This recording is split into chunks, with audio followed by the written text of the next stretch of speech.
tí èrú jáde. Thank you, Jesus.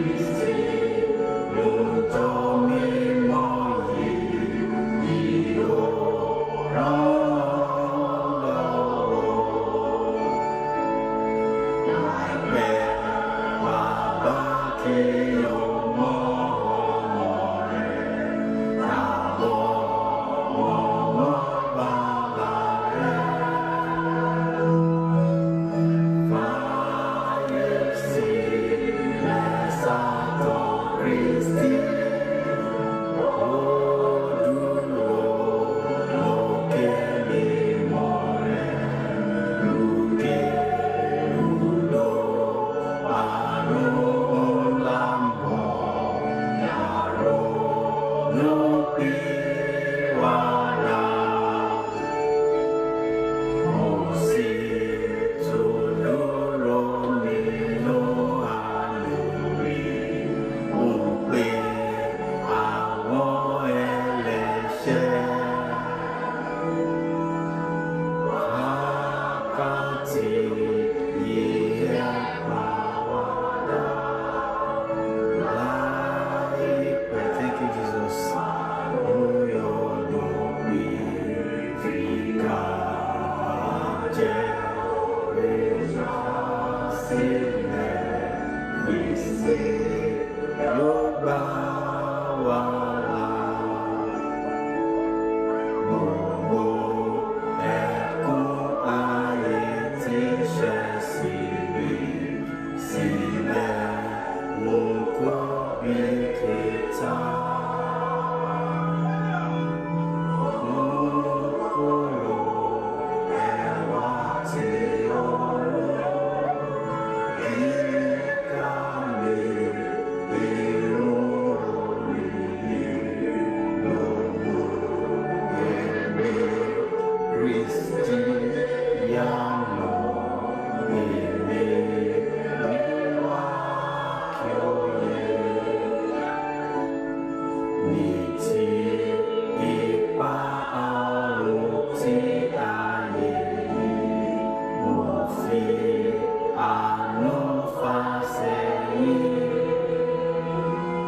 you, Jesus.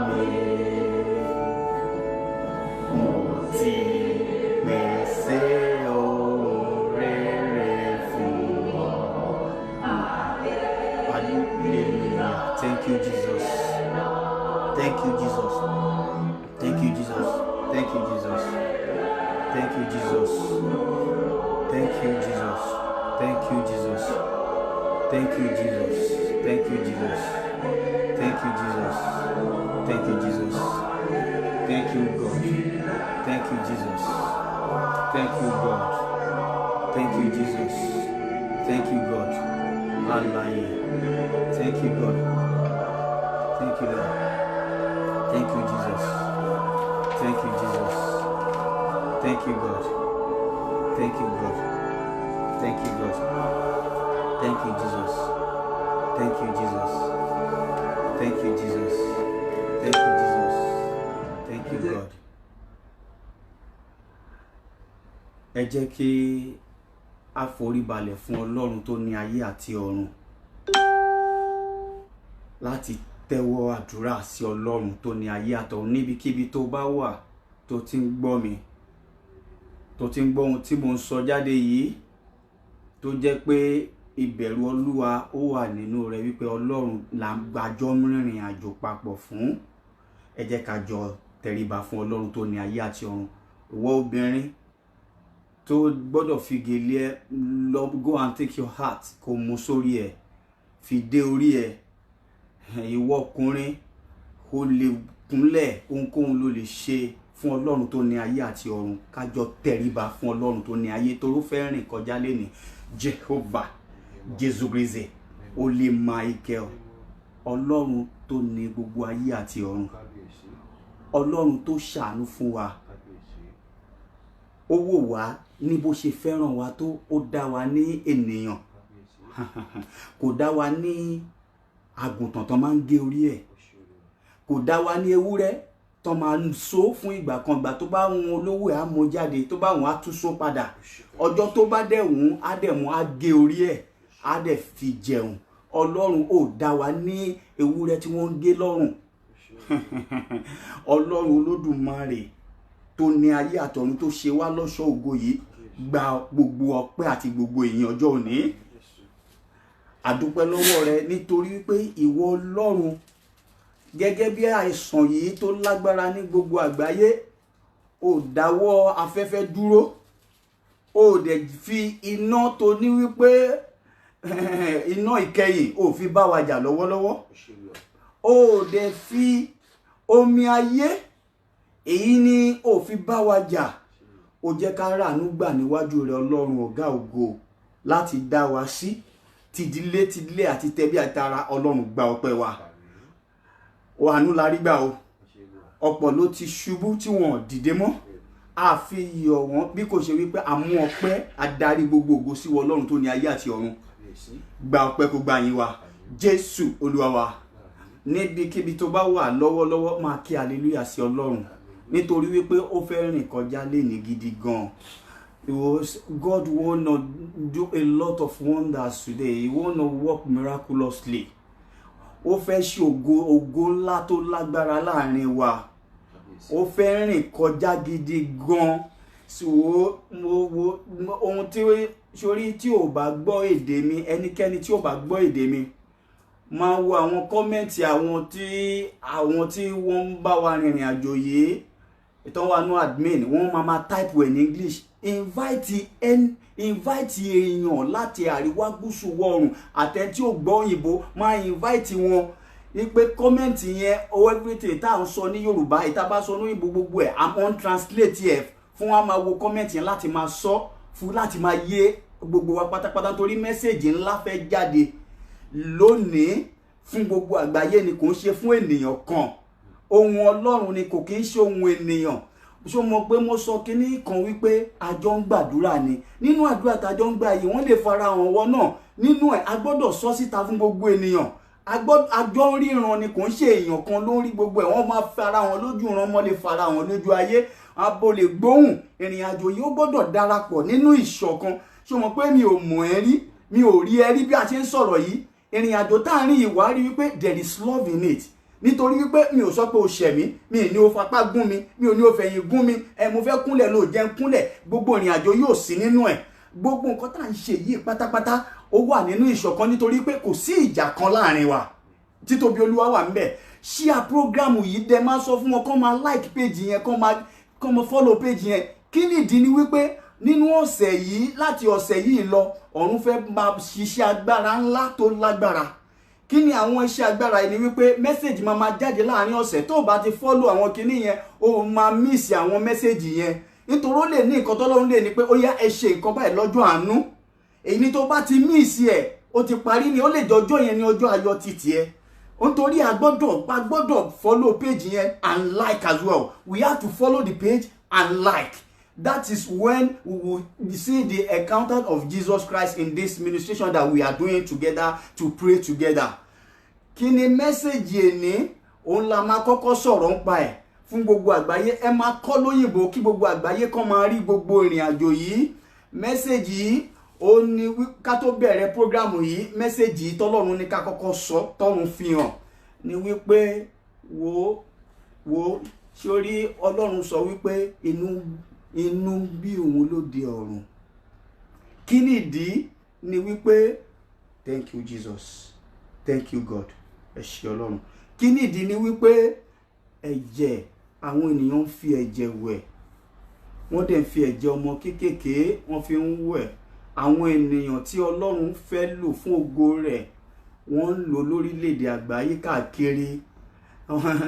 Ọlọ́run ní wípé inú ń bí òun gidi gan lórí ìrìn àjò yìí nítorí wípé a ti kúrò níwájú òun Olódùmarè. Ó dẹ̀ níbi tó bá òun lòun lè gbà yọ. Rántí wípé àwọn ọmọ Ísírẹ́lì níjọ́sí Ọlọ́run sọ pé lọ fi àgbọ̀rọ̀ màálù sàmì sí gbogbo lẹ́yìn kíbi kó má bàa wọbẹ̀ nítorí òun fẹ́ rìn kọjá nílùú ìlú yẹn pé tóun bá rìn kọjá ń bẹ̀ ibi á máa kan lé oníṣiríṣi. Wo kí ààbò Ọlọ́run lè dájú lé wa lórí ànímọ̀ ìbànújẹ́ Ọlọ́run. Ohun tọ́lọ́run sọ ó ní wípé gbogbo alágbára èyí ni tí kò bá gbọ́ràn láti yí padà. Ó ní wípé ohun tí wọ́n fẹ́ràn jù gẹ́gẹ́ bí wọ́n ṣe bá Fáráò jà ọmọ àkọ́bí wọn òun á fi ní wọn lára. Fún ẹni tí kò bá ti gbọ́ràn àfi tó bá jẹ́ wípé Olúwa kọ́ ló ní kí n sọ lókù. Tó bá jẹ́ lóòótọ́ àti lódodo Ọlọ́run ló ní kí n sọ. Wo Bíbélì ni mo gbé sórí yìí. Ọlọ́run, thank you Jesus, thank you God. Wo ó ní òun máa fi àwọn ọmọ àkọ́bí wọn èyí ni tí wọ́n fi ayé ní àwọn ènìyàn lára, èyí ni tí wọ́n jẹ́ kí wọ́n sin Ọlọ́run, èyí ni tí wọ́n gba ìjọba ẹ̀sìn kúrò lọ́wọ́ gbogbo àwọn ènìyàn.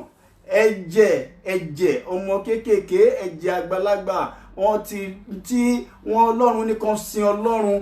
Àwọn ènìyàn yìí wọ́n dẹ̀ mú ìgbé ayé wọn, wọ́n gé ẹ̀mí wọn kúrú. Ẹ̀jẹ̀ wọn wá ń sunkún nílẹ̀, ó ń lọ sóde ọ̀run lọ́dọ̀ Ọlọ́run. Ọlọ́run sọ wípé òun máa kọlu àwọn ọkàn rú ọkàn báyìí àti gbogbo ọkàn èyí ni tí wọ́n yẹra kúrò níwájú mi tí wọ́n ṣe fẹ́ mi. Ó lóun fẹ́ rìn kọjá. Ó ní ṣùgbọ́n òun máa rìn kọjá nínú ayé àwọn tí òun pè tóun yàn tóun dẹ̀ ti ṣetán láti ṣe wọ́n lógo. Ó ní òun ò ní fi wọ́n sílẹ̀. Ó ní mẹ́sẹ̀gì yìí lọ́wọ́lọ́wọ́ àtúnṣe máa sọ tó kù. Wọ́n ṣe ní ká sáré sọ ìyẹn nìyẹn. Thank you God. Ẹ ṣé Ọlọ́run, ẹ ṣé Ọlọ́run.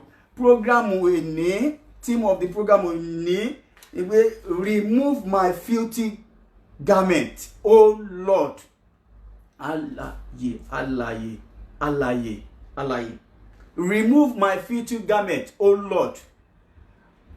Wo share program yìí gidi gan, share. Sórí láyé àtijọ́ wọ́n máa ń ṣe nǹkan kankan láyé àtijọ́. Wọ́n máa jíṣẹ́ fún àwọn ènìyàn wípé wọ́n sọ fún wọn thank you Jesus. Wọ́n ní lọ ṣe evangelism, máa lu agogo láti ilé délé káàkiri sílé ilé, máa lu agogo. Àwọn yẹn máa rìn kiri ní ìdájí, wọ́n máa lu agogo, ẹ gba Jésù, ẹ ṣèfẹ́ Ọlọ́run. Ṣùgbọ́n láyé ìsìn Ọlọ́run ti mú ìrìn àjò yẹn rọrùn fún gbogbo wa. Ó ní social media ti wà láti máa share program báyìí, ó spread the Jesus Christ, gospel of Jesus Christ. Ó ní nǹkan tá à ń ṣe yẹn, bá ṣe ń share yẹn ó ti ń jèrè ọkàn fún Ọlọ́run náà nìyẹn. Ẹ jẹ́ ká máa share, à ń jèrè ọkàn nìyẹn. Ìyẹn náà ni à ń lu agogo ìgbàlà ọjọ́ Olúwa tá à ń pè ní Jerusalem tuntun lóde ọ̀run. Òun là ń ṣe yẹn. Ẹ jẹ́, let us share this program. Remove my filthy garment, oh Lord. Thank you Jesus, thank you God, thank you God. Zechariah 3:1-5. Anyone that doesn't understand my language, please try to be listening to what they are writing. What they are writing. Ó sì fi Joshua ṣe olórí àlùfáà. And he show 3:1-5. Ó fi Joshua ṣe olórí àlùfáà. Ó sì fi Joshua olórí àlùfáà hàn mí. Ó fi Joshua Ó dúró níwájú áńgẹ́lì Olúwa. Yes. Sátánì sì dúró lọ́wọ́ ọ̀tún rẹ̀. Wọ́n ní Sátánì dúró lọ́wọ́ ọ̀tún rẹ̀. Láti kọjú ìjà sí. Láti kọjú ìjà sí. Olúwa sì wí fún Sátánì pé. Hallelujah. Olúwa wí fún Sátánì pé. Olúwa bá ọ wí. Ẹ̀mí Olúwa bá ọ wí. Ìwọ Sátánì. Ìwọ Sátánì. Àní Olúwa tí ó yan Jerúsálẹ́mù ó bá ọ wí. Hallelujah. Sórí bí a ṣe wà yìí, Ọlọ́run ti dá wa ní àwòrán ara rẹ̀ láti òde ọ̀run. A ti jẹ́ àtúnbí nínú Olúwa already. A ti wọ̀ wá ní aṣọ ìmọ́lẹ̀ tọ̀run ká tó dá wa. Ṣùgbọ́n nígbà tá a délé ayé, Sátánì náà dúró gẹ́gẹ́ bí Sátánì ṣe dúró síwájú Joshua. Igi iná kọ́ ni a mú kò nínú iná. Yes. A sì wọ Joshua ní aṣọ ìrí. Wọ́n ní wọ́n wọ Joshua ní aṣọ èérí. ó sì dúró níwájú áńgẹ́lì náà. Ìyẹn ni wípé Joshua is a king before, but the garment of a king is not on his body. Ọlọ́run tó dára, we thank you God. Wọ́n ní aṣọ ògo ọba kò sí lára ẹ̀. Aṣọ ògo queen kò sí lára obìnrin náà. Wò for thank you Jesus, thank you Jesus. I believe today this miracle is for someone that believe in Almighty God. Satan's filthy garments will be removed in your body by the power of Jesus Christ. Amen. Thank you, Jesus. Thank you, God. Ẹ bá mi tẹ̀síwájú sá. A sì wọ Joshua ní aṣọ èérí. Wọ́n ní àlàyé Ọlọ́run Olódùmarè sells another message from Almighty God. Because it's not me that I'm talking now. This message is from Almighty God. They said that they wear Joshua a filthy garment. I now decree by the power blood of Jesus today, filthy garment of sickness, of sadness, of borrowing, of crying, be removed in the mighty name of Jesus. Amen. Àlàyé Ọlọ́run tó ga, ìwọ ni Olúwa, ìwọ ni Ọlọ́run. Sórí táyé bá wọ̀yàn ní aṣọ èérí, gbogbo surroundings ènìyàn á kún fún àgbègbè ẹkún. Ènìyàn níbi téèyàn bá tún ti ń sin Ọlọ́run gan sẹ́fù gan, ibi ibẹ̀ á tún kún fún ẹkún. Ó fẹ́ lọ sin Ọlọ́run ni o. Ṣé ibi téèyàn ti, the place that you want to go and worship God, do you supposed to be receiving crying there?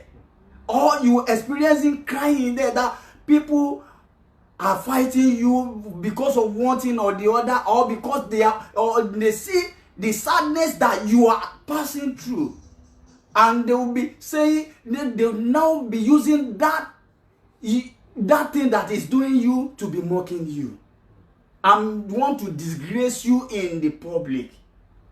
I now decree one thing today, which is the message from Almighty God. Satanic disgrace for someone that believes in Jesus Christ and in God. Satanic disgrace will be removed in your house in the mighty name of Jesus. Amen. Bá mi tẹ̀síwájú sá. Ó sì dúró níwájú áńgẹ́lì náà. Ó dúró níwájú áńgẹ́lì náà. Ó sì dáhùn, ó sì wí fún àwọn tí ó dúró níwájú rẹ̀ pé. Ó dáhùn, ó wí fún àwọn tó wí níwájú rẹ̀ pé. Bọ́ aṣọ èérí nì kúrò ní ara rẹ. Wo àwọn áńgẹ́lì Olúwa, áńgẹ́lì, the angel of helper from heaven above will remove the filthy garment in your body in the mighty name of Jesus. Amen. Thank you, Jesus. Thank you, God. Thank you, God. Ẹ bá mi tẹ̀síwájú dáàdì mi. Ó sì wí fún pé. Ó wí fún pé. Wò. Mo mú kí àìṣedéédé rẹ kúrò lọ́dọ̀ rẹ. Omi tá ń lọ gọ́gọ́ nìyẹn. Èmi ó sì wọ̀ ní aṣọ ìyẹ́. Wo rúkèrúdò ó ti gba ayé kan. Ìpọ́njú ńlá ó ti gba ayé kan. Ẹ̀jẹ̀ ó kún ilẹ̀. Gẹ́gẹ́ bí mẹ́sẹ̀jì tá a kọ́kọ́ sọ yìí, àwọn ẹ̀jẹ̀ àwọn ènìyàn Ọlọ́run, ẹ̀rí wọ́n ṣe ń pa wọ́n ní àwọn ìlú kọ̀ọ̀kan, wípé wọ́n sin Ọlọ́run alààyè, àwọn ènìyàn olódodo wà láàrin wọn, wọ́n dẹ̀ gé wọn lọ́rùn, ẹ̀jẹ̀ wọn ń ké lọ́rùn lọ́dọ̀ Olódùmarè. Ẹ̀jẹ̀ yìí ló ń dààmú àwọn ayé, ló ń dààmú ayé lọ́wọ́lọ́wọ́. Ọ̀run dẹ̀ ni wípé òun máa dààmú gbogbo àgbáyé tí wọ́n lọ́wọ́ nínú àwọn ẹ̀jẹ̀ yìí. Èyí ni Ọlọ́run fi sọ wípé wákàtí búburú náà dé, èyí tí ó mú ayé yìí gbóná. Ẹlẹ́ṣẹ̀ ronúpìwàdà kó má bàa sọnù lọ́jọ́ ìwárìrì yìí. Gbogbo aláṣẹ láyé, èyí tó wà nípò ọba, èyí ni tí ọwọ́ rẹ kún fún ẹ̀jẹ̀. You might be president, you might be governor, you might be minister, you might be a singer. Because you are seeking for the wealth of this earth, then your hand is full of blood. You better repent now. because you are wearing filthy garments. Ẹni tó ẹ̀jẹ̀ bá kún ọwọ́ ẹ̀ kò ṣe pé owó tó wà lọ́wọ́ ẹ̀ yẹn ọlọ́run jẹ́ kankan ṣùgbọ́n filthy garment ló wọ̀ yẹn èyí láṣọ ìpọ́njú tọ́run ti wọ̀ fún ẹ tí Sátánì ti wọ̀ fún ẹ tó ló fẹ́ jẹ́ kó ṣègbé òun lòun yẹn fi sọ wípé yí padà ẹ tẹ̀síwájú dáàdì mi sà. Ó sì dáhùn ó wí fún pé. Ó dáhùn ó wí fún pé. Wò. Mo mú kí àìṣedédé rẹ kó kúrò lọ́dọ̀ rẹ. Wò ó sórí bí Ọlọ́run ṣe tóbi tó ó ní òun mú kí àìṣedédé yẹn Joshua wà nínú ìrìn àjò àìṣedédé tẹ́lẹ̀ ṣùgbọ́n nítorí ó yí padà sí Ọlọ́run ó ń rìnrìn àjò ìfẹ́ Olódùmarè èyí láti ṣe mú ọkàn lé láti kó àwọn ọmọ Ísírẹ́lì délẹ̀ ìlérí òun ni Sátánì wá fẹ́ lọ máa fi sùn wípé ẹni yìí ìgbà kan rí ó ti ṣe nǹkan báyìí náà rí ọ̀run wá sọ pé ọmọ mi ni tẹ̀síwájú sà. Ó sì wí fún pé. Ó wí fún pé. Èmi ò wọ̀ ní aṣọ ẹ̀yẹ. Fún ènìyàn kan tó ní ìyanu májẹ̀mú àkókò yìí lọ́wọ́lọ́wọ́ wípé àgàn ẹ á di ògo gbogbo tí wọ́n pè é tó fi pè é ní àgàn wípé àìlọ́mọ àìníyàwó àìníwègbélú àìsàn ní irúgbìn tí ayé sọ òkùnkùn sọ wípé òní lọ́jọ́ mẹ́ta nínú ayé ọjọ́ kan ló máa lò láti kúrò Olúwa fún ènìyàn kan tó ní májẹ̀mú ìwòsàn yìí tó wùn jáde wá láti ọ̀run wá wípé ó yá nípa àṣẹ Olódùmarè gba ìwòsàn náà gba àlàáfíà náà gba ìwòsàn náà nítorí wípé mo forí balẹ̀ nípa àṣẹ àwọn ẹni ìpè bíi ti Mósè bíi ti Èlíjà bíi ti Babalọ́lá bíi ti Mósè Orímọládé bíi ti SBG Ọ̀ṣọ́fà àti àwọn àgbààgbà tí wọn ò fi kan kún ọ̀rọ̀ yìí tí wọ́n rìn ní mímọ́ Ọlọ́run mo tẹríba níbi ẹjọ́ ọ̀dọ́ àgùntàn ìpè wọn mo dá ìpè wọn papọ̀ mọ́ ohun tó ń jáde lọ́wọ́lọ́wọ́ yìí gbogbo ilé tó ti ń ṣàìsàn yẹn láti ọjọ́ pípẹ́ májẹ̀mú ìpọ́njú ńlá yìí aṣọ ìpọ́njú ńlá yìí jáde ẹ tẹ̀síwájú dáadé mi sà. Mo sì wí pé. Mo wí pé. Jẹ́ kí wọ́n fi láwàní mímọ́ wé ní orí. Sórí ibi tí ọ̀rọ̀ mùsùlùmí ti jáde tó bá yá wàá máa discriminate wàá máa sọ wípé mùsùlùmí lọ́lọ́run fẹ́ràn jù Christian lọ́lọ́run lẹ́nu kẹ́ ẹ ṣe wàá máa jàjà ẹ̀sìn má sọ ìjọba ọ̀run nù mùsùlùmí náà ń pè ní àlìkámọ̀ má sọ ìrìn àjò yìí nù láwàní àfiwé ní orí sórí ẹni tó bá fẹ́ ṣògo gbogbo ẹni tó jẹ́ ọba everyone that is a king on this earth or a queen you will see they will put one crown on their head which is the crown from heaven they will put it in that is what they call military in English which is láwàní wọ́n fi wé lórí òun náà ni wọ́n fi wé àwọn àlùfáà Ọlọ́run òun náà máa fi wé àwọn àfáà tí wọ́n fi kankan mí kún ọ̀rọ̀ Olúwa wọ́n fi wé wọn lórí fún adé ògo tọ̀run wípé kó máa sọ̀rọ̀ that they should have dominion upon all what God created and the God will now enlarge their coast to be prosperous láti jẹ́ alágbára lórí ilẹ̀ alààyè láti máa ṣàánú fún gbogbo ọ̀pọ̀ ènìyàn oníláwà ní ìwá fún adẹ̀wé orí Joshua àwa sọ̀rọ̀ pẹ̀lú àṣẹ Olódùmarè wípé láwà ní láti rógolò lórí ilẹ̀ alààyè èyí ni táyé fi máa pe orúkọ rẹ èyí ni tí wọ́n máa jẹ àjẹyó àti àjẹṣẹ́kù láti àgọ́ ara rẹ èyí ni tí a máa bọ́ ṣọ ìpọ́njú kúrò tá a wọ̀ ẹ́ láṣọ ògo láwà ní ìyanu yìí Olúwa máa fi wé gbogbo wa lórí bẹ́ẹ̀ ẹ ṣé Ọlọ́run bẹ́ẹ̀ nítorí pé ọ̀run sọ wípé ó ti bẹ̀rẹ̀ sí ní gba ayọ̀ yìí ti tẹ̀ lọ́wọ́ ẹ tẹ̀síwájú dáàdì mi sà. Wọ́n sì fi láwàní mímọ́ wé ní orí. Fásitì wo lẹ́ńkà yẹn sà. 5 ni a ṣe máa padà lọ́bẹ̀ ibẹ̀ la máa parí ìrìn àjò ẹ̀kọ́ yìí sí. Wọ́n sì fi aṣọ wọ̀ ọ́ áńgẹ́lì Olúwa sì dúró tì í. Àwo áńgẹ́lì àánú áńgẹ́lì ìyanu Olúwa áńgẹ́lì ìyanu Olúwa ìrànlọ́wọ́ Olúwa tó máa fi láwà ní ògo láti wọ̀ ẹ́ láṣọ tuntun láti pààrọ̀ aṣọ ìpọ́njú aṣọ àìsàn táyé fi wọ ìwọ àtọmọ rẹ aṣọ ìyà aṣọ ìkorò ìtayé fi wà ọtọmọ rẹ máa ẹ̀ka àánú áńgẹ́lì àánú olúwa ó yá bọ́ṣọ ìpọ́njú ìkó gbé láwà ní àánú lé wa lórí. àìṣe ọlọ́run jẹ́ kí omi ẹ kó wà lẹ́gbẹ̀ẹ́ nítorí wípé kí ni ọlọ́run olódùmarè ó ń ṣiṣẹ́ ọwọ́ agbára lọ́wọ́lọ́wọ́.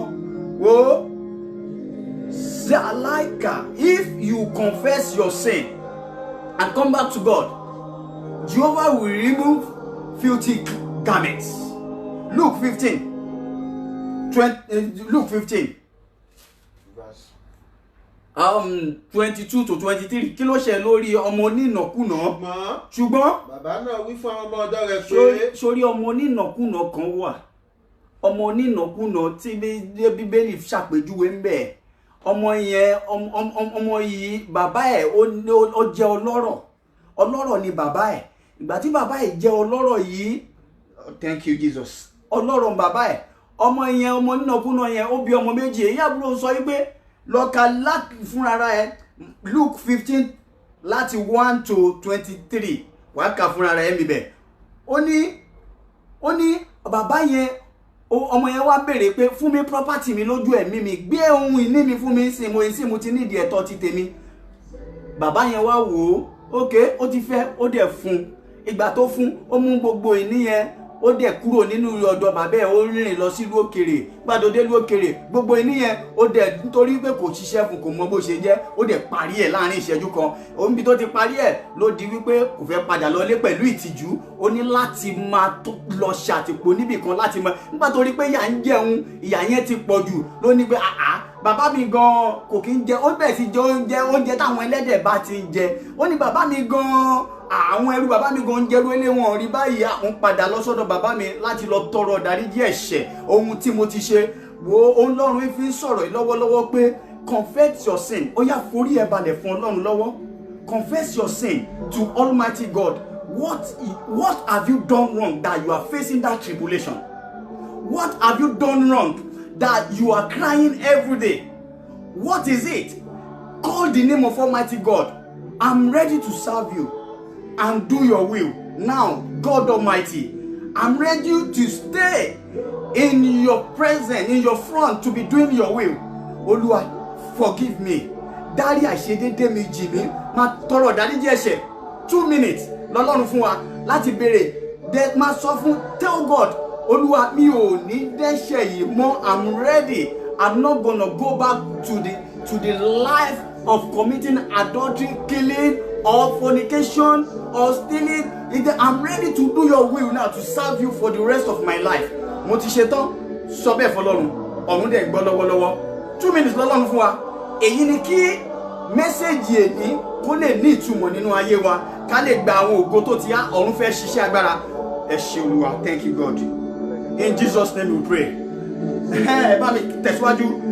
15, 22 to 23, yes? Ṣùgbọ́n bàbá náà wí fún àwọn ọmọ ọ̀dọ̀ rẹ̀ pé nígbà ọmọ yẹn bàbá yẹn wá wí nígbà tó rí ọmọ ẹ̀ tó ń bọ̀ lókèrè nígbà tó padà wálé wípé ó ti rẹ́dì láti ẹ̀dá ẹ̀hẹ́n. Ṣùgbọ́n bàbá náà wí fún àwọn ọmọ ọ̀dọ̀ rẹ̀ pé ó wí fún pé ẹ mú ayọ̀ aṣọ wá kánkán wò ó sì fi wọ̀ ọ́. nígbà tí bàbá yẹn rí ọmọ ẹ̀ láti òkèrè tẹ́ bá ka 11 to 14 mi fẹ́ ká lọ síbẹ̀ ẹ lọ ká fún ẹ go and read it yourself 11 to 14. Ó sì wí pé ọkùnrin kan ní ọmọ ọkùnrin méjì. Èyí àbúrò nínú wọn fún bàbá rẹ̀ pé bàbá fún mi ní ìní rẹ tí ó kàn mí. Ó sì pín ohun ìní náà fún wọn. Ẹ lọ kà yẹn fúnra yín. Ìṣe pé ó ní ohun ìní yẹn tó pín fún wọn bó mo ti ṣàlàyé dáadáa 22 to 23 yẹn òun ni mo ní ìdìbà yìí nìsín. Kí ẹ sì wọ̀ ẹ sì fi òrùka bọ̀ ọ́ lọ́wọ́ àti bàtà sí ẹsẹ̀ rẹ̀. Bàbá yẹn rí láti ọ̀kan wípé ó ti rẹ́dì láti jẹ́wọ́ ẹ̀ṣẹ̀ gẹ́gẹ́ bí a ṣe ṣe lọ́wọ́lọ́wọ́ yìí. Olúwa ti rí wa wípé a ti rẹ́dì láti ronúpìwàdà láti ṣèfẹ́ Olódùmarè. Ọlọ́run ọmọ wa wò wá ní aṣọ ògo á dẹ̀ bọ́ṣọ ìpọ́njú kúrò fún gbogbo ẹni tó ń gbọ́ mi ní gbogbo àgbáyé lọ́wọ́lọ́wọ́ yìí nítorí wípé kí ni o ti ṣetán láti ṣèfẹ́ Olódùmarè. Gbogbo aṣọ ìpọ́njú yìí Ọlọ́run kó fàyà pátápátá, kó dáná sun pátápátá. Wọ́n ní pé nígbà tí bàbá yẹn dẹ̀ rí kí ló ṣe? kí ẹ sì fi wọ̀ ẹ sì fi òrùka bọ̀ lọ́wọ́ àti bàtà sí ẹsẹ̀ rẹ̀. Bàbá yẹn láti wá nígbà tí bàbá yẹn rí, bàbá yẹn láti ní wípé ẹ̀pà aṣọ tọ́mọ mi wọ̀ yìí kò ń ṣe aṣọ ọmọ mi, gẹ́gẹ́ bí aṣọ ìpọ́njú, aṣọ ìtìjú tọ́ta fi wọ̀ ẹ́ yẹn, ọ̀run sọ wípé ìwọ kọ́ ló ní, nítorí wípé o ti ronú pìwàdà láti ṣèfẹ́ Olódùmarè. Aṣọ ikú, aṣọ ọ̀fọ̀, aṣọ ìdààmú tọ́ta ló ń fi wọ̀ ọ́, tó ń fi àìsàn tẹ́ ò lè mí dáadáa mọ́ yẹn, ọ̀run ní pé ìwọ kọ́ ló ní. God says it's not your portion, that you are with him now to do his will, that all those clothes have been removed by the power blood of Jesus now. Nítorí it is blood of Jesus láti ṣe ògo tuntun yẹn. Ọlọ́run ló sọ bẹ́ẹ̀, kò ń ṣe ohun ènìyàn. Ọ̀run dẹ̀ bọ́ aṣọ yìí kúrò, aṣọ yìí bá mi kábẹ́ sà. Ẹ sì mú ẹgbẹ̀rún màálù àbọ̀pá wá. Wọ́n sórí wọ́n ní wọ́n kọ́ sórí wọ́n bọ́ aṣọ ìpọ́njú yìí kúrò lára ẹ̀ fún wọn tó ń gbọ́ mi lọ́wọ́lọ́wọ́. Aṣọ ìpọ́njú yìí láti ọjọ́ pípẹ́, ọ̀run ó yá máa bọ́ dànù, máa bọ́ dànù. Ẹ mú ẹgbọrọ màálù àbọ̀pá wá kí ẹ sì pa á. Ẹ mú ẹgbọrọ màálù àbọ̀pá wá kí ẹ sì pa á. Kí a máa jẹ kí a sì máa ṣe àríyá. Wò ó fún ọkàn tó ń gbọ́ mi lọ́wọ́lọ́wọ́ báyìí, ṣé o mọ̀ pé tó bá wọṣọ ògo tuntun, tó bá wọṣọ ọba tàbí wọṣọ queen, when you wear the cloth of a cloth of queen to your body or a cloth of a king to your body, you will see people will celebrate you and rejoice with you. For someone that he owns this message now, Jesus Christ, oh God Almighty, we crown your effort with victory. Amen. We crown you, we wear the garment of prosperous, the garment of blessing, the garment the garment of power of the Holy Ghost. Oh, Jesus Christ will wear it onto your body today. Ọlọ́run ṣe. Nítorí ọmọ mi yìí ti kú, ó sì tún yè. Wo alààyè, ó ti kú, ó sì tún yè. ó sì tún yè. Ó ti nù, a sì rí ihe. Wọ́n sì bẹ̀rẹ̀ sí í ṣe àríyá. Sórí ohun tí Ọlọ́run sọ wò ni wípé ó ti ọ̀tá ẹ ti sọnù, kò ní jẹ̀wọ́. Wípé ó ti lọ rìn ní ìrìn àjò Sátánì láti ọjọ́ pípẹ́. Ó ti lọ gba àwọn ọ̀nà tí ò yẹ kó gbà. Gbogbo ìrìn àjò tó ń rìn gbogbo ẹ̀ ló mọ̀. Ọ̀run wá sọ fún mi tó ń rán mi sí ọ wípé nítorí wípé o ti ṣetán lọ́wọ́lọ́wọ́, o yí padà. Ọ̀run ní wípé o ti ṣetán láti ṣàtúnṣe. Ọ̀run bọ́ aṣọ ẹ̀gàn yẹn kúrò, ó dẹ̀ wẹ̀ láṣọ ògo. Wo sórí aṣọ póríṣiríṣi o. Ṣé o mọ̀ pé aṣọ tó ń dá fún ẹlẹ́wọ̀n ó yàtọ̀ sí aṣọ tó ń wọ̀ fún òkú? Ṣé o mọ̀ pé aṣọ tó ń wọ̀ fún atọrọjẹ, àwọn tó ń ṣagbe, ó tún ní aṣọ táwọn ń wọ̀ lọ́tọ̀? Aṣọ àwọn gómìnà president ó tún yàtọ̀. Máa bá mi ká lọ nínú ọ̀rọ̀ Ọlọ́run yìí. Ó ní wọ aṣọ ẹlẹ́wọ̀n, ayé ò ní wọ̀ ẹ́ láṣọ ẹ̀wọ̀n. Gbogbo ẹni táyé ti wọ̀ láṣọ ẹ̀wọ̀n, ọ̀run máa bọ̀ lónìí. Psalm 109:29 wò kí ló sọ níbẹ̀? Let mine adversary be clothed with shame, and let them cover themselves with their own confusion as with a marble. Yes. Jẹ́ kí a fi ìtìjú wọ àwọn ọ̀tá mi ní aṣọ. Olúwa yóò fi ìtìjú wọ àwọn ọ̀tá rẹ ní aṣọ. Kí wọn kí ó sì fi ìdàrúdàpọ̀ wọn bo ara wọn. Wọ́n á fi ìdàrúdàpọ̀ wọn bo ara wọn. Bí ẹni pé ẹ̀wù. Bí ẹni pé ẹ̀wù. Èmi yóò máa fi ẹnu mi yin Olúwa gidigidi. Wo ẹnu ẹ wá kún fún ìyìn nípa ẹ̀jẹ̀ Jésù lọ́wọ́lọ́wọ́. Nítòótọ́. Èmi yóò máa yìn láàrin ọ̀pọ̀ ènìyàn. Wàá máa yin Ọlọ́run láàrin ọ̀pọ̀ ènìyàn fógo tọ́lọ́run ń ṣe lọ́wọ́lọ́wọ́ nínú ayé ẹ̀. Nítorí yóò dúró ní ọwọ́ ọ̀tún olùpọ́njú láti gbà á lọ́wọ́ àwọn tí ó ń dá ọkàn rẹ̀ lẹ́bi. Olúwa máa dúró ní ọwọ́ ọ̀tún rẹ̀ láti gba gbogbo ẹni tó ń dá ọkàn rẹ̀ lẹ́bi. Olúwa máa dúró lọ́wọ́ ọ̀tún ẹ̀. Sórí fún ẹni tí ó ń ṣèfẹ́ Olódùmarè, Olúwa ní ìgbèjà ẹ, ó lè jà fúnra ẹ. Ìbọn ò sí lọ́wọ́ ẹ, àdá ò sí lọ́wọ́ ẹ, ò ní atomi bomb àbí kí lẹ́ ń pè, ò ní lọ́wọ́, olóòfẹ́ lọ jà, o mọ̀ pé èèyàn ń lọ ọmọ abáyé lọ nìyẹn. Òun lọ́run fi sọ̀rọ̀ yìí jáde, gbogbo ẹni tó wọ̀ ẹ́ ní aṣọ ẹ̀wọ̀n.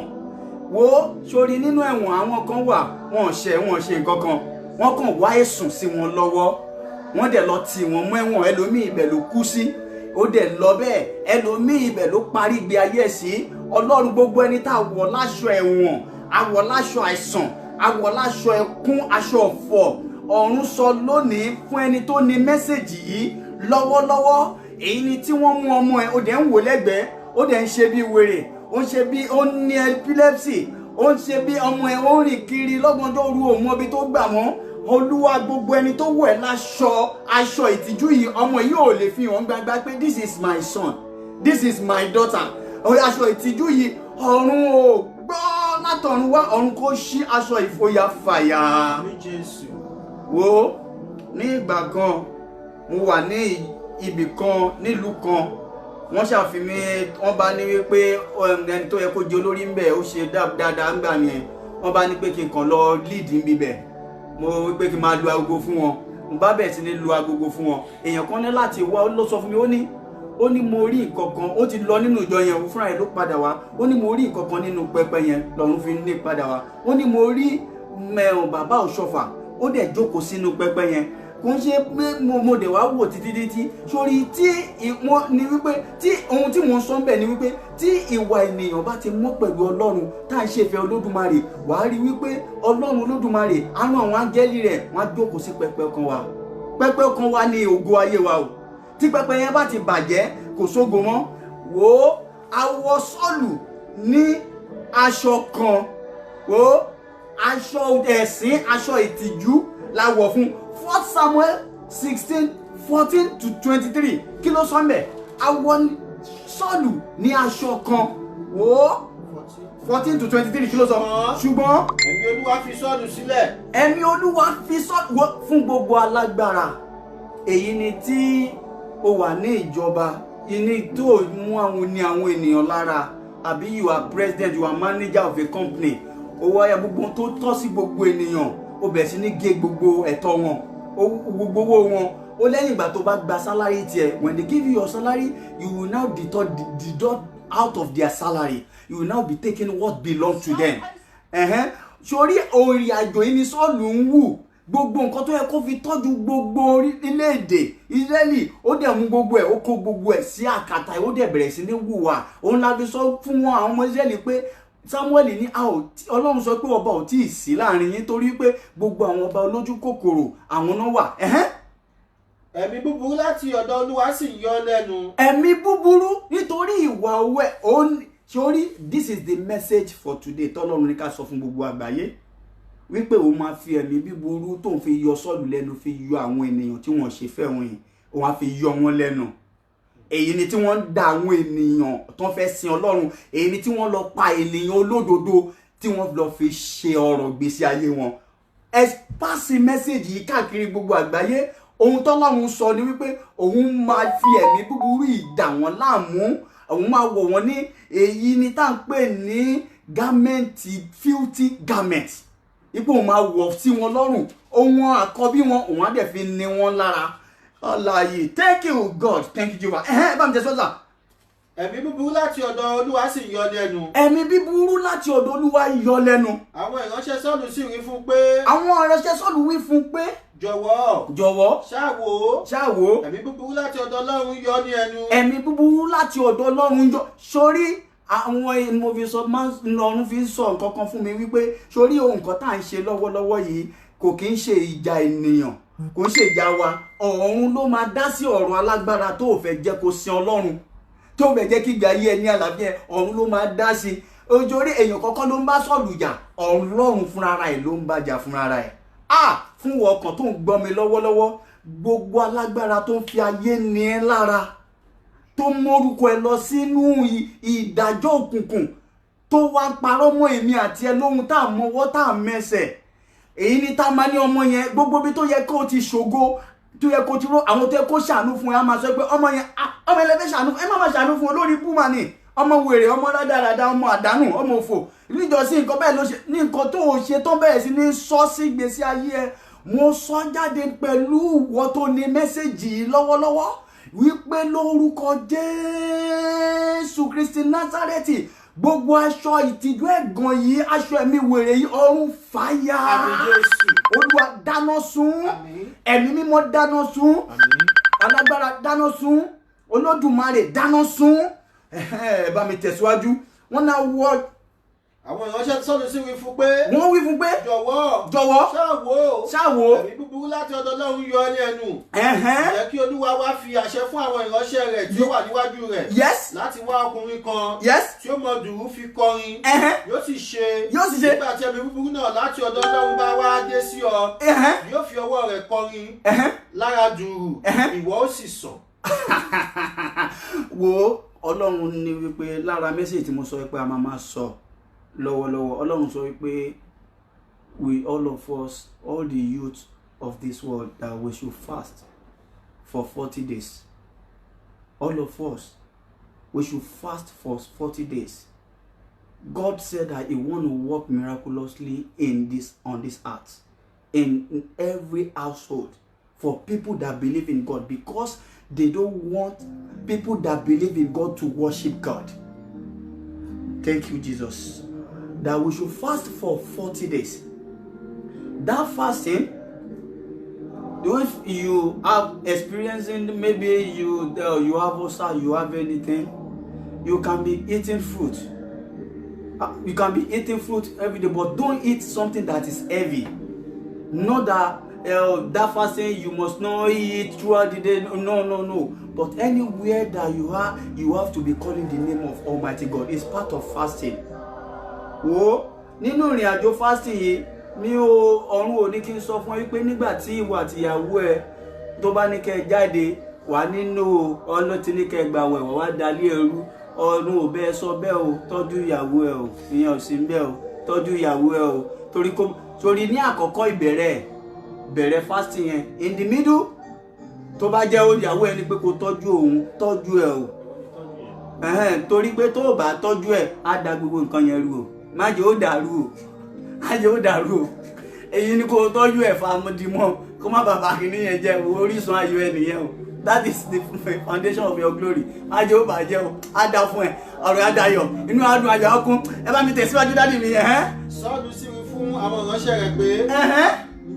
Ǹjẹ́ ẹ bá mi wá ọkùnrin kan tí ó mọ iṣẹ́ orin dájú. Wò á ní áńgẹ́lì àánú Olúwa látòdì ọ̀run, nítorí ọ̀run ó fẹ́ ṣiṣẹ́ agbára lọ́wọ́lọ́wọ́ bí a ti wà yìí. Áńgẹ́lì àánú Olúwa tó máa wo ẹ̀mí wèrè sàn ní àgọ́ ara èmi àti ẹ nínú ilé ẹ̀gbìn ìwòsàn, wípé ó yá bọ́ṣọ ìtìjú yìí, bọ́ṣọ ẹ̀gàn yìí, remove this filthy garment in our body. Jehovah, remove this filthy garment in our body. God Almighty, remove this filthy garment today. Remove it on this time, not tomorrow, this time. Let us experience it. Let us encounter it. Because you are glorious God. Because you are marvelous. Because you are wonderful God. Because you created this earth with happiness. Wo ọ̀run ló sọ bẹ́ẹ̀ wípé inú á máa dùn. Inú á máa dùn. Ayọ̀ á máa kún. Ó ní sọkún mọ́. Lord, thank you, Jesus, fún iṣẹ́ agbára tó ń ṣe yìí, Olúwa. Bá mi tẹ̀síwájú dádì mi. Sọ́dún sí fún àwọn ìránṣẹ́ rẹ̀ pé. Ó wí fún pé. Ǹjẹ́ bá mi wá ọkùnrin kan. Bá mi wá ọkùnrin kan. Tó mọ iṣẹ́ orin dájú. Tó mọ iṣẹ́ orin dájú. Kí ẹ̀sìn mú tọ̀ mí wá. Ẹ mú tọ̀ mí wá. Kí ẹ̀sìn mú tọ̀ mí wá. Ọ̀kan nínú ìránṣẹ́ wọn ni. Wọ́n sori ibo ẹ bá mi close bẹ́ẹ̀ yẹn, wọ́n dẹ̀ mú aṣọ yẹn, wọ́n dẹ̀ mú Dáfídì tó wá, ó dẹ̀ bẹ̀rẹ̀ sí ní tẹ́dù yẹn kọ́dùnú yẹn. Sórí ìrìn àjò 40 days tá a fẹ́ rìn yìí, wò lẹ́yìn ìgbà tá a bá parí ẹ̀, a máa ṣe ọpẹ́ ńlá kan. Èmi àti iṣẹ́ mi pa tó ń gbàdúrà ni, kò sí nǹkan kan téèyàn kan jẹ́ níwájú Ọlọ́run. A máa ṣe ọpẹ́ ńlá kan tá a gbọ́dọ̀ dúpẹ́ f'Olódùmarè, nítorí pé some people they will receive that fasting will start from tomorrow. Tell all your children that you know that they can fast as well. They tell them to do it throughout the whole world. God want to work miraculously. Nínú gbogbo ìdílé pátápátá, ọ̀run fẹ́ ṣiṣẹ́ agbára ńlá, iṣẹ́ tó tóbi. Iṣẹ́ yìí fẹ́ lágbára, ó fẹ́ ṣe. Àwọn kan nínú ìrìn àjò yìí wọ́n máa rí ìwòsàn wọn ní ọjọ́ kìíní. Bọ́ májẹ̀mú yẹn àwọn kan ọjọ́ àkọ́kọ́ tó bá kọ́kọ́ gbà àwẹ̀ yìí ló máa rí ìwòsàn tiẹ̀. Àwọn kan máa rí tiẹ̀ láàrin 5 days, àwọn kan láàrin 7 days wọ́n bẹ̀rẹ̀ sí ní rí ìwòsàn wọn. Àwọn kan wọ́n bẹ̀rẹ̀ sí ní rí límídù. Bọ́ọ̀run ṣe sọ nìyẹn.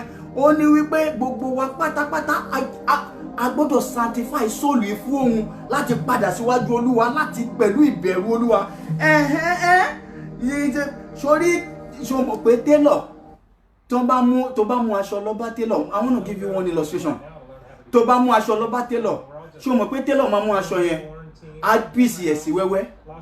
A wá bẹ̀rẹ̀ sí ní rán, a bẹ̀rẹ̀ sí ní gé, a bẹ̀rẹ̀ sí ní wá máa so ẹ̀ papọ̀, a máa so ẹ̀ papọ̀. Bó ṣe ń so àwọn aṣọ yìí tó bá ti ṣe wò dáadáa tó ti rán tán ló ṣe di wíwọ̀. Tí ó bá ń so ẹ̀ lọ́wọ́ tí ó wà ní gígé yẹn, tí wọ́n pé téèyàn bá wọ̀ yẹn á di wèrè ni. Téèyàn bá lọ ń gbòòrò ayé ò ní lè súnmọ́ yàn, wọ́n á bẹ̀rẹ̀ sí ní sá fún yàn. Ṣùgbọ́n tó bá ti rán tán gbogbo ayé á bẹ̀rẹ̀ sí, tí ó bá wọ̀ ọbẹ̀ aṣọ yìí máa fáyín, ó máa ní fitting o, nítorí wípé kí ni ọ̀hún ó ti ṣe dáadáa. Fún èèyàn kan tó ń gbọ́ mi lọ́wọ́lọ́wọ́, èyí ni tó ní májẹ̀mú ọ̀rọ̀ yìí lọ́wọ́lọ́wọ́. Gbogbo aṣọ àgékù táyé fi wọ̀ ọ́, bí aṣọ ẹ̀wọ̀n, bí aṣọ ìtìjú, bí aṣọ ìpọ́njú, bí aṣọ ìkorò, tàbí ọmọ ẹ tó wà nínú sẹ́ẹ̀lì ni lọ́wọ́lọ́wọ́, èyí ni tó ń ṣẹ̀wọ̀n lọ́wọ́lọ́wọ́. Nínú gbogbo ìkorò yìí èyí táyé fi ń dà ọ́ láàmú, wọ́n pàṣẹ lórúkọ Jésù Kristi Násárẹ́tì, Olúwa ó bọ́ṣọ ẹ̀wọ̀n yìí kúrò, wọ̀ wá láṣọ ògo. Thank you Jesus. Alaye. Thank you God, thank you God, thank you God, thank you God, thank you God. Wo olùfisùn a máa wọ ènìyàn ní aṣọ èrí.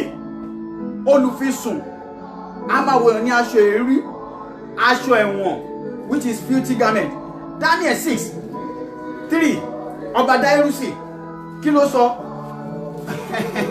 Ọba Dairusi.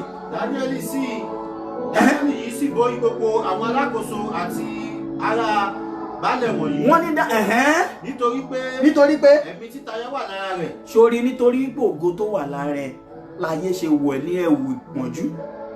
Tó bá lógo wọn ní wọ̀ ẹ̀lẹ́wù ìpọ́njú yẹn, torí olú ògo tó tayọ gidi gan ló fi fẹ́ dààmú ẹ. Daniel yìí sì borí gbogbo àwọn alákòóso àti ará baálẹ̀ wọ̀nyí. Sórí wọ́n ní ó borí gbogbo àwọn alákòóso baálẹ̀ nítorí ẹ̀mí títayọ tó wà lára ẹ̀, ẹ̀mí títayọ wà lára ẹ̀. Bàbá sì gbèrò láti fi ṣe olórí gbogbo ìjọba. Wo sórí Ọlọ́run náà fẹ́ mú wọn náà lọ síbi gíga ńlá, ibi ògo ńlá, ó ti pèsè ẹ̀ sílẹ̀ fún wọn, ṣùgbọ́n àwọn olùfisùn dúró lẹ́gbẹ̀ẹ́. Tẹ̀síwájú dájú mi. Nígbà náà ni àwọn alákòóso àti àwọn ààrẹ baálẹ̀ wọ́n wá ẹ̀sùn sí Daniel lẹ́sẹ̀. Ṣó ti rí nípa ọ̀rọ̀ ìjọba. Ṣó ti rí gbogbo nǹkan tí ò kan èmi àti ẹ, wọ́n dẹ̀ bẹ̀rẹ̀ sí ní wá ẹ̀sùn sí wa lẹ́sẹ̀ nítorí wọ́n ti mọ ògo yẹn bó ṣe tóbi tó. Wọ́n ti wo kán tó bí wa náà ti lọ wò ó. Ṣó mọ̀ pé nígbà tó máa bí wa wọ́n dá ibi àtire ló wà lára wa. Òun náà pè ní lára ẹran, wọ́n ní òróǹro. Tí òróǹro bá fọ́ mú ẹran lára, ẹran yẹn ò ní ṣe jẹ mọ́. Sórí ibi tí wọ́n dá tán sí sínú lẹ́yìn, àwọn kan ní agbára lórí ẹ̀. Wo wọ́n dẹ̀ pè jáde, tán bá pè jáde wọ́n dẹ̀ bẹ̀rẹ̀ sí dààmú ayé ènìyàn. Ó ní aṣọ garment of shame yìí táyé máa fi ń wọ ènìyàn.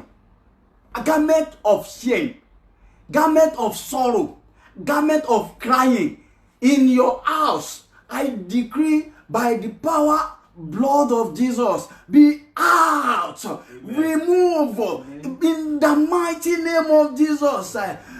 Olúwa jẹ́ kí ọwọ́ agbára rẹ kó ṣiṣẹ́ nínú gbogbo léyìí, kó ṣiṣẹ́ nínú ayé wa. Wọ́n ní Daniel. Ṣùgbọ́n wọn kò lè rí ẹ̀sùn tàbí ẹ̀ṣẹ̀kẹ́ṣẹ̀ lọ́wọ́ rẹ̀. Wọ́n sori wọ́n rí ìwà ẹ̀pọ̀ wa, wọ́n sori kò sí bó ṣe dúró níwájú Ọlọ́run tí Sátánì ò mọ̀. Tó bá dúró dáadáa tó ń ṣe fi Ọlọ́run, ó mọ̀ nǹkan tó máa fi gẹ̀ẹ́tì ẹ̀ níbi tó ti dá. Sori èmi náà mo ní àwọn ìwà kan nígbà kan, Ọlọ́run ti change mi gan. Wọ́n rò bóyá Samson tẹ́lẹ̀ lòun òye o, ó ti yàtọ̀. Ibi tẹ́ ti máa kó bá mi sìn mí gan máa sá kó mẹ́rin wo. Ẹ bá ti máa dábàá láyé lẹ̀ máa sá fún ẹ, kó má bàbá ìpè yìí jẹ́. Ohun tó Ọlọ́run ń bá mi sọ lọ́wọ́lọ́wọ́ yìí. Sori wo wọ́n ti rí bí Daniel, wọ́n ti rí wípé báwọn sọ pé àgbèrè kò ń ṣe, báwọn sọ pé ó ń pààyàn kò kì í ṣe wọn nǹkan tó ń fẹ́ràn jù láti máa ṣèfẹ́ Ọlọ́run yẹn náà wá fi ń bàjà kó wá wọn nìkan yàn ṣùgbọ́n wọn kò rí ẹ̀sùn tàbí ẹ̀ṣẹ̀kẹ́ṣẹ̀ lọ́wọ́ rẹ̀. Wọ́n rí ẹ̀sùn tàbí ẹ̀ṣẹ̀ ṣó ti gbọ́. Níwọ̀n bí òun ti jẹ́ olódodo ènìyàn tó bẹ́ẹ̀. Because he is a righteous man. A kò rí ìṣìnà tàbí ẹ̀ṣẹ̀ kan lọ́wọ́ rẹ̀. They don't see any evil things in his hand. His hand is full of righteous. Nígbà náà ni àwọn ọkùnrin wọ̀nyí wípé. Then that's when they now gather themselves together. Àwa kì yóò lè rí ẹ̀sùn kan sí Dáníẹ́lì. We can't see anything that is unrighteous to say against him. Bí kò ṣe pé a bá rí sí i nípasẹ̀ òfin Ọlọ́run rẹ̀. Ọlọ́run Olódùmarè olùfisùn wo lówó ẹ láṣọ ìtìjú ẹ̀gàn yìí gbogbo olùfisùn tó wọ èmi àti rẹ láṣọ aṣọ ẹ̀gàn yìí tó lọ mí tí òkùnkùn lọ́gànjọ́ òru tó sọ̀rọ̀ ẹ̀ di ajá tó sọ̀rọ̀ ẹ̀ di ewúrẹ́ lọ́gànjọ́ òru tó sọ̀rọ̀ ẹ̀ di àgùntàn lọ́gànjọ́ òru. Ọlọ́run o aṣọ yìí ó yá fàyà kó dáná sun ó yá wọ̀ fún padà kó lè mọ̀ pé títóbi ni Olúwa ọ̀run wọ̀ fún Jésù wọ̀ fún ẹ̀mí mímọ́ wọ̀ fún. Sórí tó bá like obìnrin jù obìnrin náà máa fi mú ẹ. Sórí nǹkan tó fi mú Dáníẹ́lì tó bá like owó jù owó náà máa. If you like money too much, is that money that Satan will use to fight you, to fight your destiny, to fight you. If you like woman too much, it's woman that he will use to fight you. Anything you like too much, that is what he will use against you. That's why you have to be careful and be in the presence of God and do his will, so that when Satan wants to strike, God will fight for you. Come and see how God fight for Daniel. Yes? Nígbà náà ni àwọn ọkùnrin wọ̀nyí pé àwọn alákòóso àti àwọn ààrẹ baálẹ̀. Wọ́n kóra wọn jọ. Wọ́n péjọpọ̀ lẹ́sẹ̀ kan náà lọ́dọ̀ ọba. Wọ́n sì rí báyìí pé. Dáríùsì ọba kí ó pẹ́. Gbogbo àwọn olórí alákòóso ìjọba, àwọn baálẹ̀ àti àwọn ààrẹ baálẹ̀ àti ìgbìmọ̀ àti àwọn olórí ogun. Wọ́n gbìmọ̀ pọ̀ láti fi òfin ọba kan lélẹ̀. Wọ́n náà fi òfin ọba kan lélẹ̀. Àti láti pàṣẹ líle kan. Yes. Wípé ẹnikẹ́ni tí ó bá béèrè nǹkan lọ́wọ́ Ọlọ́run tàbí ènìyàn. Wọ́n ní ẹnikẹ́ni tó bá béèrè nǹkan lọ́wọ́ ènìyàn tàbí lọ́wọ́ Ọlọ́run ṣó ti rí ó ti mọ nǹkan tó pé àdúrà ẹ̀ ló máa ń gbà kó ní nǹkan míì tó fi kún ọ̀rọ̀ yẹn. Wọ́n ti mọ òdodo ẹ̀ níwájú Ọlọ́run tó bá jẹ́ pé obìnrin náà nìwọ náà máa ń lò tó láìka obìnrin jù wọ́n ti obìnrin yẹn náà wá tì sí ẹ wà wá bẹ̀ ṣe bá sùn wà máa bóbìnrin sùn 24 hours irú àwẹ̀ tọ́run sọ lọ́wọ́lọ́wọ́ tọ́run kéde yìí àwọn tọ́lọ́run ṣe máa sátánì àwọn ènìyàn tí sátánì fẹ́ gbégbé ó máa fi àgbèrè yẹn á fi báyé wọn jẹ́ wọn ní rántí wọ́n bẹ̀ sí bóbìnrin sùn 24 hours wọ́n dẹ̀ bẹ̀rẹ̀ sí ní they will be having sex 24 hours some people a different kind of things they will be doing it 24 hours and sórí ọjọ́ tí sátánì máa pààyàn wo Ọlọ́run nìkan ló mọ̀ ọ́ wo má rò bóyá nítorí olówó lọ́wọ́ sátánì ò lè strike yẹ o you have money sátánì will come. You don't have money, Satan will come. That is how God created this earth. You can see God said that I'm the light, and He created the light and the darkness. Oh, I'm sorry, but Satan only did it. That's what you did, Mister. Ẹnikẹ́ni tí ó bá béèrè kan lọ́wọ́ Ọlọ́run. Yes. Tàbí lọ́wọ́ ènìyàn kéèyàn níwọ̀n ọgbọ̀n ọjọ́. Ó ṣe pé lọ́wọ́ ọba. For 30 days. A ó gbé sọ sínú òkìlìmú. They will put them in the den. Ìjẹ́ nísinsìnyí. Ọba fi àṣẹ náà lélẹ̀. Ọba dẹ̀ fi àṣẹ lélẹ̀. Kó sì fi ọwọ́ rẹ̀ sínú ìwé. Kí ó má sì ṣe yí padà. Wo sori. Gẹ́gẹ́ bí òfin àwọn ará Bídíà àti Páṣíà. Nọ́mbà wo lè wà ní mẹ́ta? 8. Èyí tí a kò gbọdọ̀ padà. Yes. 9. Nígbà náà ni Dáríùsì fi ọwọ́ sínú ìwé àti àṣẹ náà. Ó fọwọ́ sí 15 ẹ lọ sí 15. 15. Nígbà náà ni àwọn ọkùnrin wọ̀nyí péjọ. Wo. Lẹ́sẹ̀ kan náà lọ́dọ̀ ọba. Wọ́n sì wí fún ọba pé. Ìwọ mọ̀. Ọba pé. Òfin àwọn ará Mídíà àti Páṣíà ni pé. Yes. Òfin àwọn ará Mídíà àti Páṣíà ni pé. Kò sí àṣẹ tàbí òfin. Tí ọba fi lélẹ̀ tí a gbọ́dọ̀ yí padà. Yes, wọ́n náà. Nígbà náà ni ọba pàṣẹ. Wọ́n ní Dáníẹ́lì. Àwọn ènìyàn wọ́n tẹ́ bá ka gbogbo verse yẹn láti 6 yẹn 1 to the end yẹn. Verse 13. Wọ́n ní. Nígbà náà ni àwọn dáhùn wọ́n sì fún níwájú ọba pé Dáníẹ́lì ọ̀kan nínú àwọn ọmọ ìgbèkùn Júdà kò ka ọba sí. Wọ́n sọ wọ́n tún lẹ́yìn ìgbà tí wọ́n tún lọ fi sùn wọ́n wá sọ pa débi tí ó tún ti wọ́n lọ ṣọ débi tó ti ń gbàdúrà wọ́n ti mọ̀ pé kò lè ever do without that thing. Wọ́n ti mọ̀. They know that you cannot do without that sex. They will come and strike you. You better change now and do the will of God before Satan will strike you. Oh, má jẹ́ kó gbẹ̀mí ẹ̀. Iye olórí burúkú ni. Ó máa gbẹ̀mí ẹ̀ tó bá gbọ́. Ìwọ ọba, ìwọ president, ìwọ governor, ìwọ olùṣọ́ àgùntàn, agbèrè, òfin dà wọn láàmú, àwọn ọmọ ọjọ́ láàmú ò jẹ́ káyé wọn gbà yanu. Wọ́n á strike ẹ̀, wọ́n á kọ̀rọ̀ bẹ́ẹ̀ mi sì máa gùn. Irọ́ ni. Mo ti rí ènìyàn kan, wọ́n sọ fún mi, nígbà tó ìlú òyìnbó ló wà o, ó travel, ó lọ sílé, nígbà tó lọ sílé, ó níyàwó ń bí, ó lọ ṣàgbèrè, ìyàwó ló lọ bá sùn, ìgbà tó bá ìyàwó sùn, ẹni yẹn ó bá di ẹ̀jẹ̀, ọkọ ẹ̀ bá di ẹ̀jẹ̀, níṣẹ́ ni nígbà tó máa gbé dédé ìbò nǹkan, ó dákẹ́ straight, ìlú òyìnbó ló wà dákẹ́ sí, ó dákẹ́ ni o, ẹ ṣọ́ra, irú ènìyàn bẹ́ẹ̀ yẹn kò ní wọ ìjọba ọ̀run torí kò ní lóhùn ò gbọ́ àwọn ìpè yìí tó ti ń wàásù gbogbo mi tó ti ń gbọ́ tinú rédíò tinú tẹlifíṣàn gbogbo ẹ̀ tó ń sọ ẹ tẹ̀síwájú dáàdì mi ní táìmù púpọ̀ lórí ẹ̀. nígbà dandan bá pàṣẹ wọ́n sì mú Dáníẹ́lì wá wọ́n sì gbé sọ sínú ihò kìnìún bàbá sì dá wọ́n sì fún Dáníẹ́lì pé ó dáhùn sọ fún wọn pé Ọlọ́run rẹ ẹni tí ìwọ ń sìn láìsinmi òun ó gbà ọ́ là a sì yí òkúta kan wá wọ́n sì gbé òkúta náà sí ojú ihò náà ọba sì fi òrùka ìdìdì rẹ̀ sàmì sí àti òrùka ìdìdì àwọn ìjòyè rẹ̀ kí ó kó má ṣe yí padà nítorí Dáníẹ́lì. sórí gbogbo ẹni tó ń gbọ́ mi lọ́wọ́lọ́wọ́ báyìí mo tún sọ jáde wípé rúkèrúdò ó gba ayé kan wọ́n ní ká gbàwé yìí o tó má bó bá fi ṣeré wo sórí wà ẹ kàn rí i pé wọ́n kò gbéyàn lọ́gànjọ́ òru ẹnìyàn padà wọlé mọ́. àwọn ọmọ kéékèèké gan tí wọ́n rìnrìn àjò yìí gan wọ́n pọ̀ ju àgbàlagbà gan lọ nísìn bí wọ́n ṣe mú ènìyàn ẹ kàn wò wọ́n they are just using big cars you don't know what they are doing that is what Holy Spirit revealed to me. wo kó má bàa kó sínú ìgbèkùn yìí gbàwẹ̀ yìí o you better do this fasting ẹ share program yìí kó káàkiri kó ṣe ìlú kan náà tí rìnrìn àjò yìí it's throughout the whole world that they are doing this evil. That's why God is fighting us. You will better do the will of God. Nítorí wípé àwọn ìka ènìyàn wọ́n pọ̀ nínú ayé lọ́wọ́lọ́wọ́ àwọn ènìyàn tó dẹ̀ sin Ọlọ́run ni wọ́n kó sínú ìdààmú yìí ẹ̀jẹ̀ wọn ń ké lóde ọ̀run. Do this fasting. Mọ́láìka dáyà wọ́n náà yí òkúta yìí wò fún wọn tó ní ìwòsàn ìní lọ́wọ́lọ́wọ́ yìí. Ṣé o mọ̀ pé nígbà tí Dáníẹ́lì ń lọ sínú ibẹ̀ yẹn aṣọ tá a wọ̀ fún ni aṣọ ẹ̀wọ̀n aṣọ ikú òjijì la wọ̀ fún. Sórí kí ayé tó pa ènìyàn wọ́n ti wọ̀yàn láṣọ ikú already èèyàn kò kó sẹ́nu ẹ̀ lẹ́ẹ̀kan náà ni gbé adé lọ pa ó parí ni.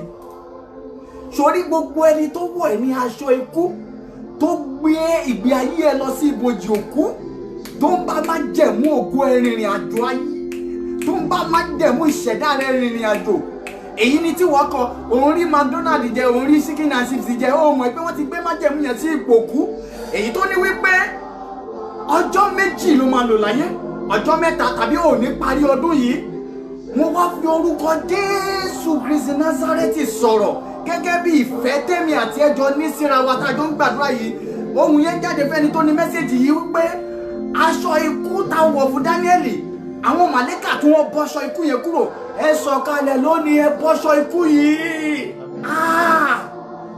thank you Olúwa ẹ wo orin tá à ń kọ yìí náà hymns yẹn ẹja lọ gbọ́ dáadáa kàkà ẹ bẹ́ẹ̀ mi tẹ̀síwájú ká gbọ́n bẹ́ẹ̀ ọ̀rọ̀ yìí pọ̀ gan. a sì yí òkúta kan wá. a yí òkúta kan wá. 18 verse 18. nígbà náà ni ọba wọ ààfin rẹ̀ lọ. ó wó dẹ̀ lọ. ó sì fi òru náà gbààwẹ̀.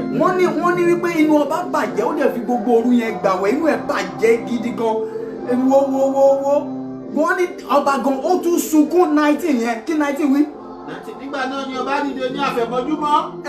ó sì yára kọ́kọ́ lọ sí ibi ihò kìnìún náà. ó lọ síbi ihò kìnìún náà. nígbà tí ó sì súnmọ́ ihò náà. nígbà tó súnmọ́ ihò náà. ó fi ohùn réré ẹkún kígbe sí Dáníẹ́lì. ọba dáhùn ó sì fún Dáníẹ́lì pé Dáníẹ́lì ìránṣẹ́ Ọlọ́run alààyè Ọlọ́run rẹ ẹni tí wọ́n ń sìn láìsinmi a lè gbà ọ́ lọ́wọ́ àwọn kìnìún bí. sórí nígbà náà ni Dáníẹ́lì hallelujah dáàdì mi ẹni sùúrù sà mo fi ohun ẹkún sọ̀rọ̀ lọ́wọ́lọ́wọ́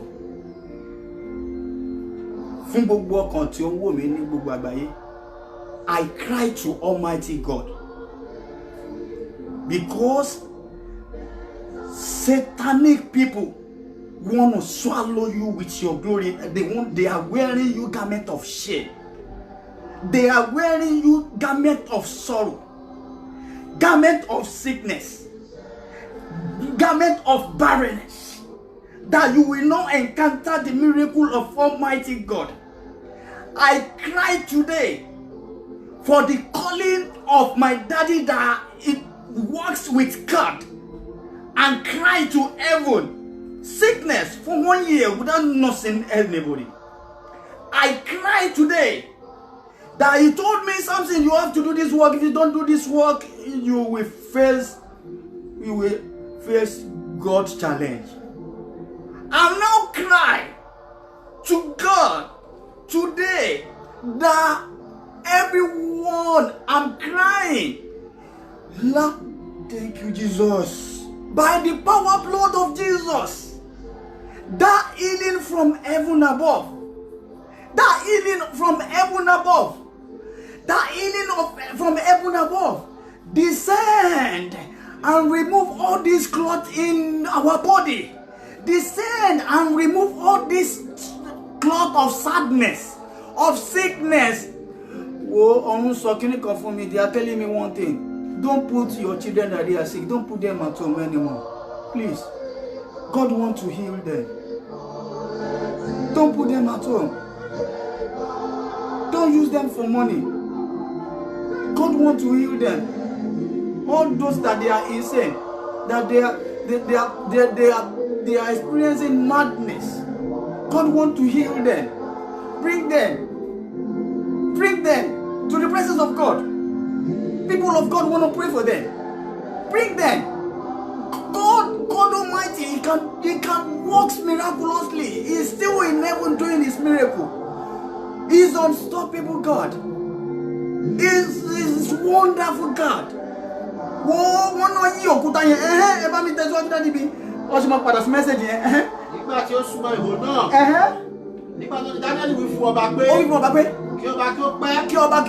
Ọlọ́run mi ti rán áńgẹ́lì rẹ̀. Ó ti rán áńgẹ́lì rẹ̀. Ó sì jẹ́ àwọn kìnìún náà lẹ́nu.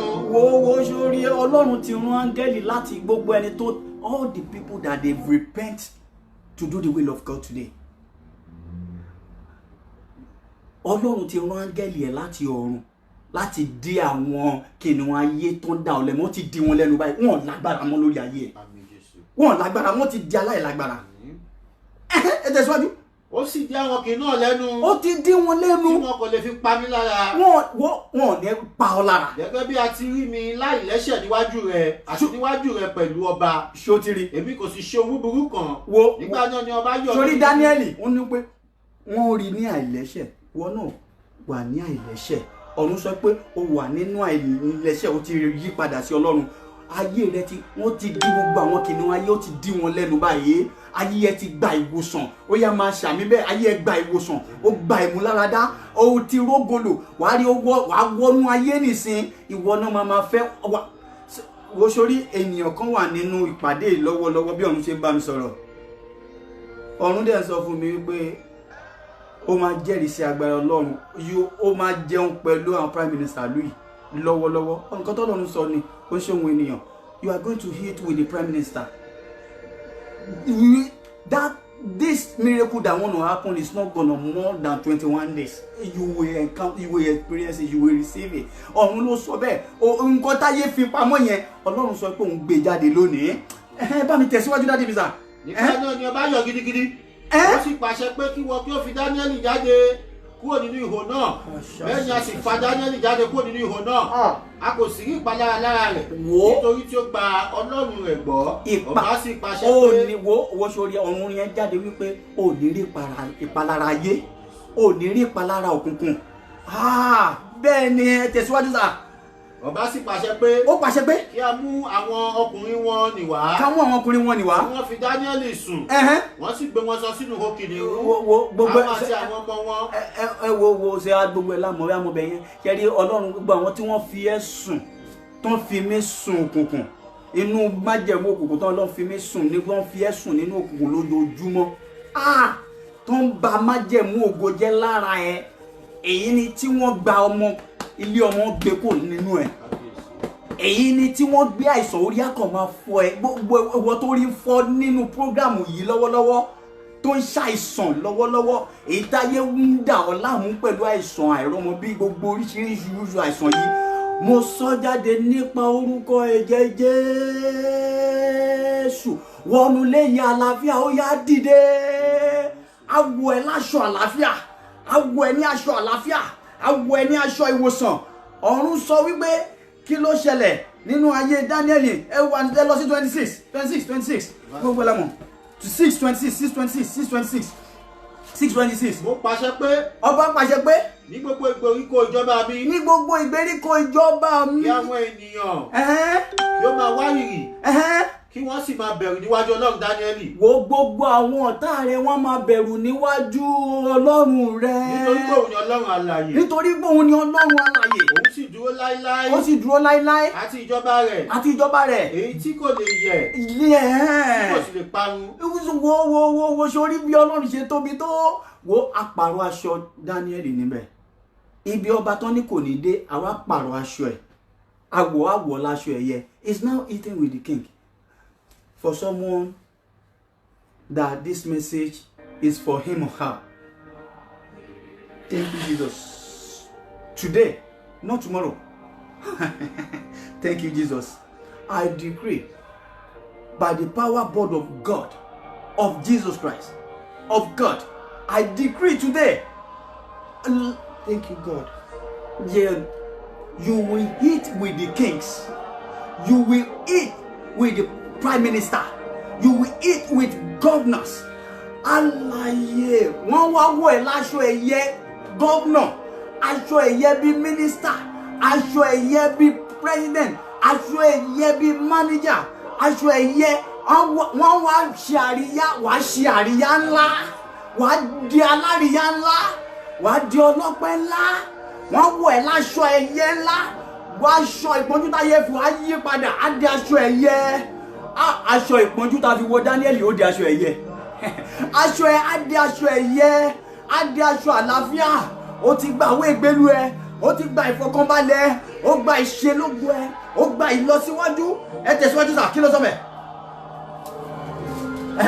Ọlọ́run Dáníẹ́lì ni Ọlọ́run alààyè. Ó ní Ọlọ́run ni. Sórí mo ń sọ̀rọ̀ nípa olùfisùn. A máa wọ ológo ní aṣọ èrí. Verse 27. Ẹ lọ sí Genesis 39:10 from 10. Kí ló sọ nípa aya Pọ́tíférì? Joseph pé ó tó sọ wípé Joseph ó fẹ́ rẹ́pù òun. Ó sì ṣe. Bí òun ti sọ fún Joseph lójoojúmọ́. Bó ti sọ fún Joseph lójoojúmọ́. Tí òun kò sì gbọ́ tirẹ̀. Tí kò sì gbọ́ tirẹ̀. Láti dùbúlẹ̀ tí. Tàbí láti bá a ṣe. Láti bá a ṣe. Òun sì ṣe níwọ̀n àkókò yìí. Tí Joseph wọlé lọ. Láti ṣe iṣẹ́ rẹ̀. Tí kò sì sí ẹnìkan nínú àwọn ọkùnrin ilé nínú. Kò sí ẹnìkan ní àwọn ọkùnrin. Nínú ilé níbẹ̀. No one is there. It's only her and Joseph. Òun sì di Joseph ní aṣọ mú. Yes. Ó sì wí pé. She wanna rape him. Bá mi ṣe.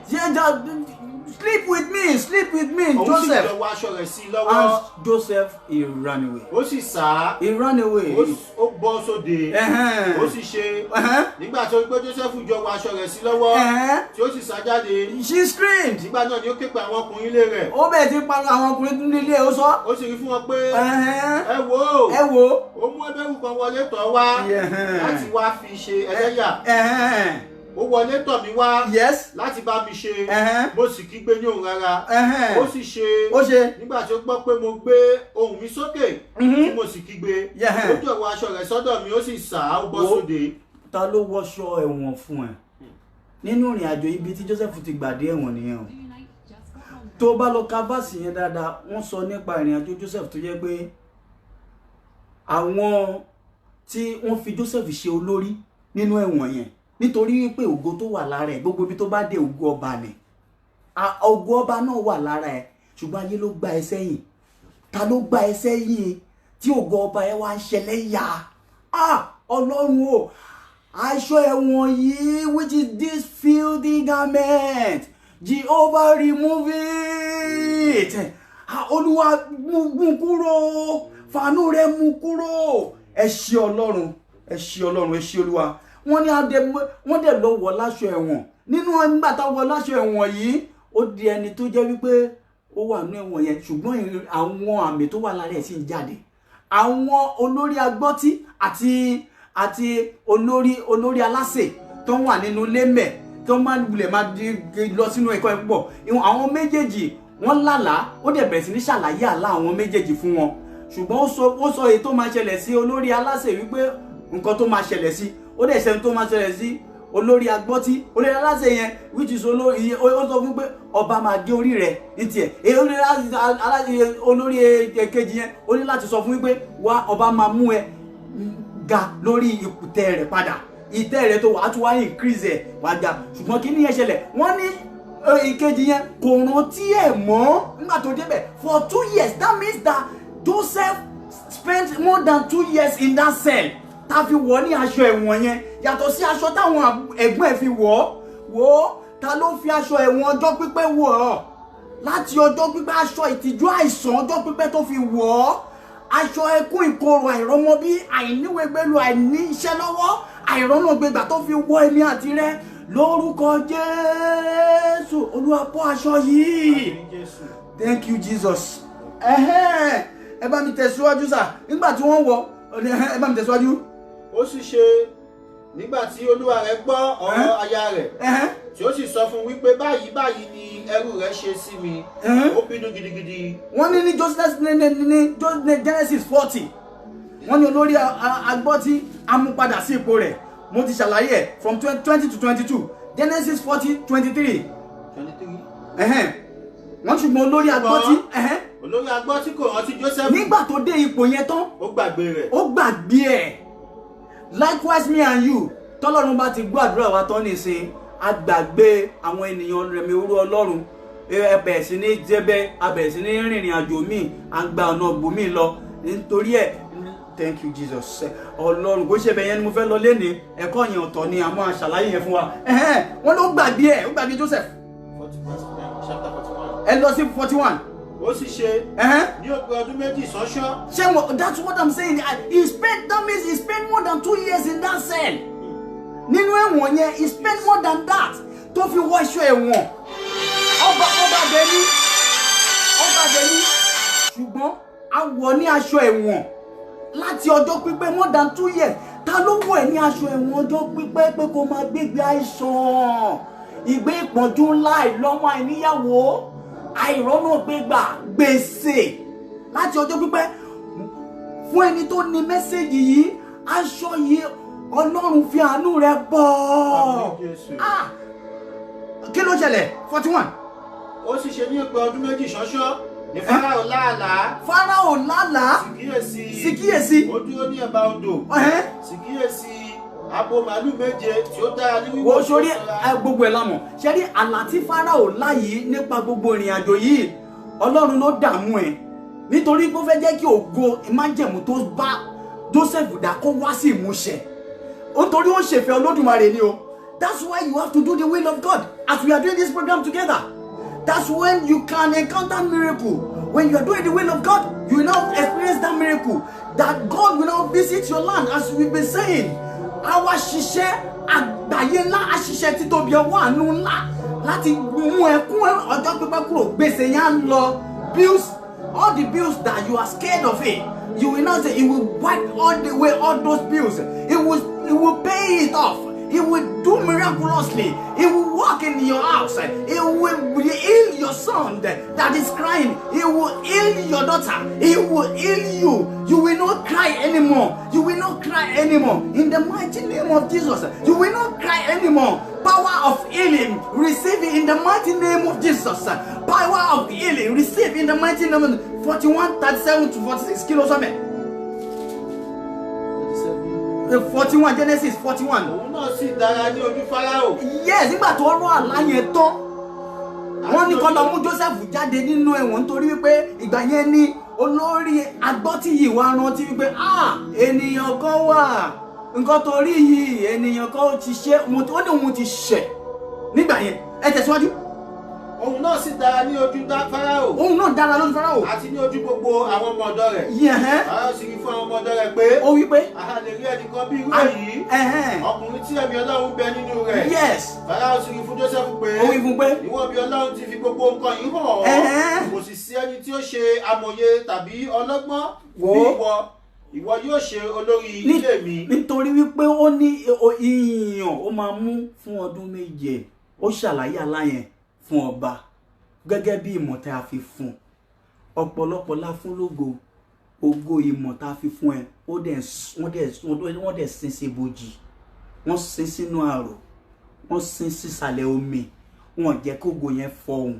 Gbogbo ògo tá a sin sínú ìsàlẹ̀ ibojì, ìsàlẹ̀ omi, tá a sin sínú àrò, aṣọ jáde lórúkọ Jésù. Ó yá gba ìwòsàn, kó gba àlàáfíà Ọlọ́run.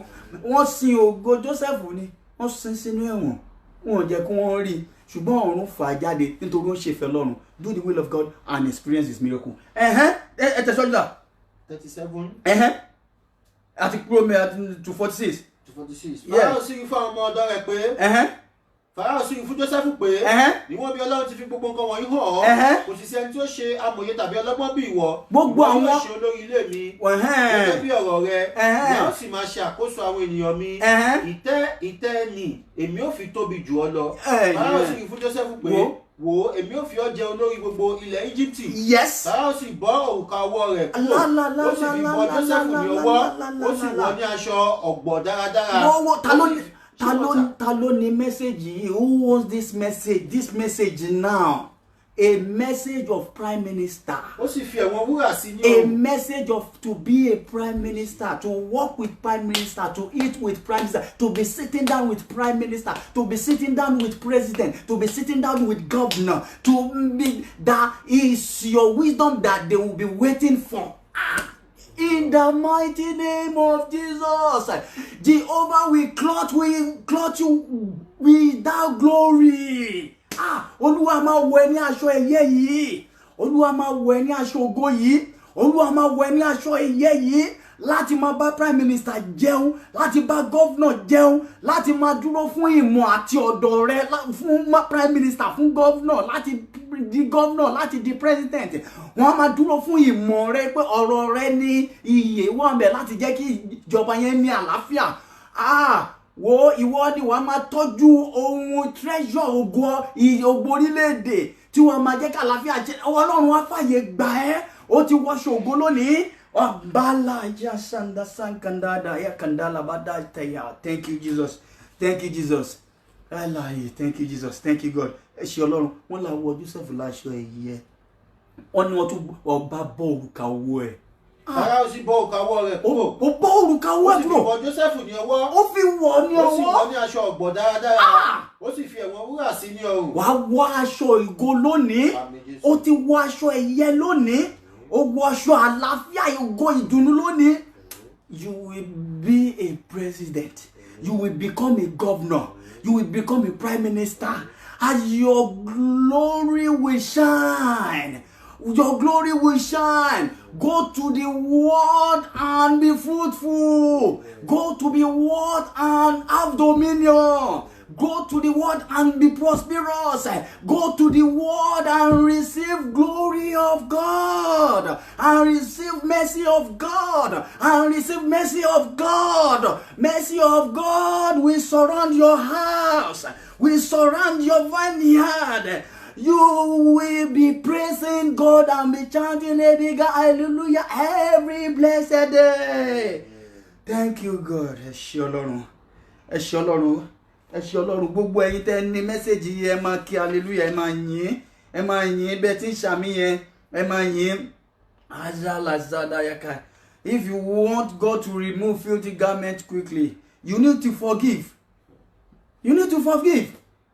Má waste time ẹ lórí àdúrà tá ń gbà yìí. Tó bá ti dáríjì, ó kàn dáre láàmú ni kò ní jẹ́ kí wọ́n débi tí wọ́n lọ. Mark 11:25 kí ló sọ? You need to forgive. You need to forgive. Kí ló ṣe fún ẹ tó ní kó dọ̀run?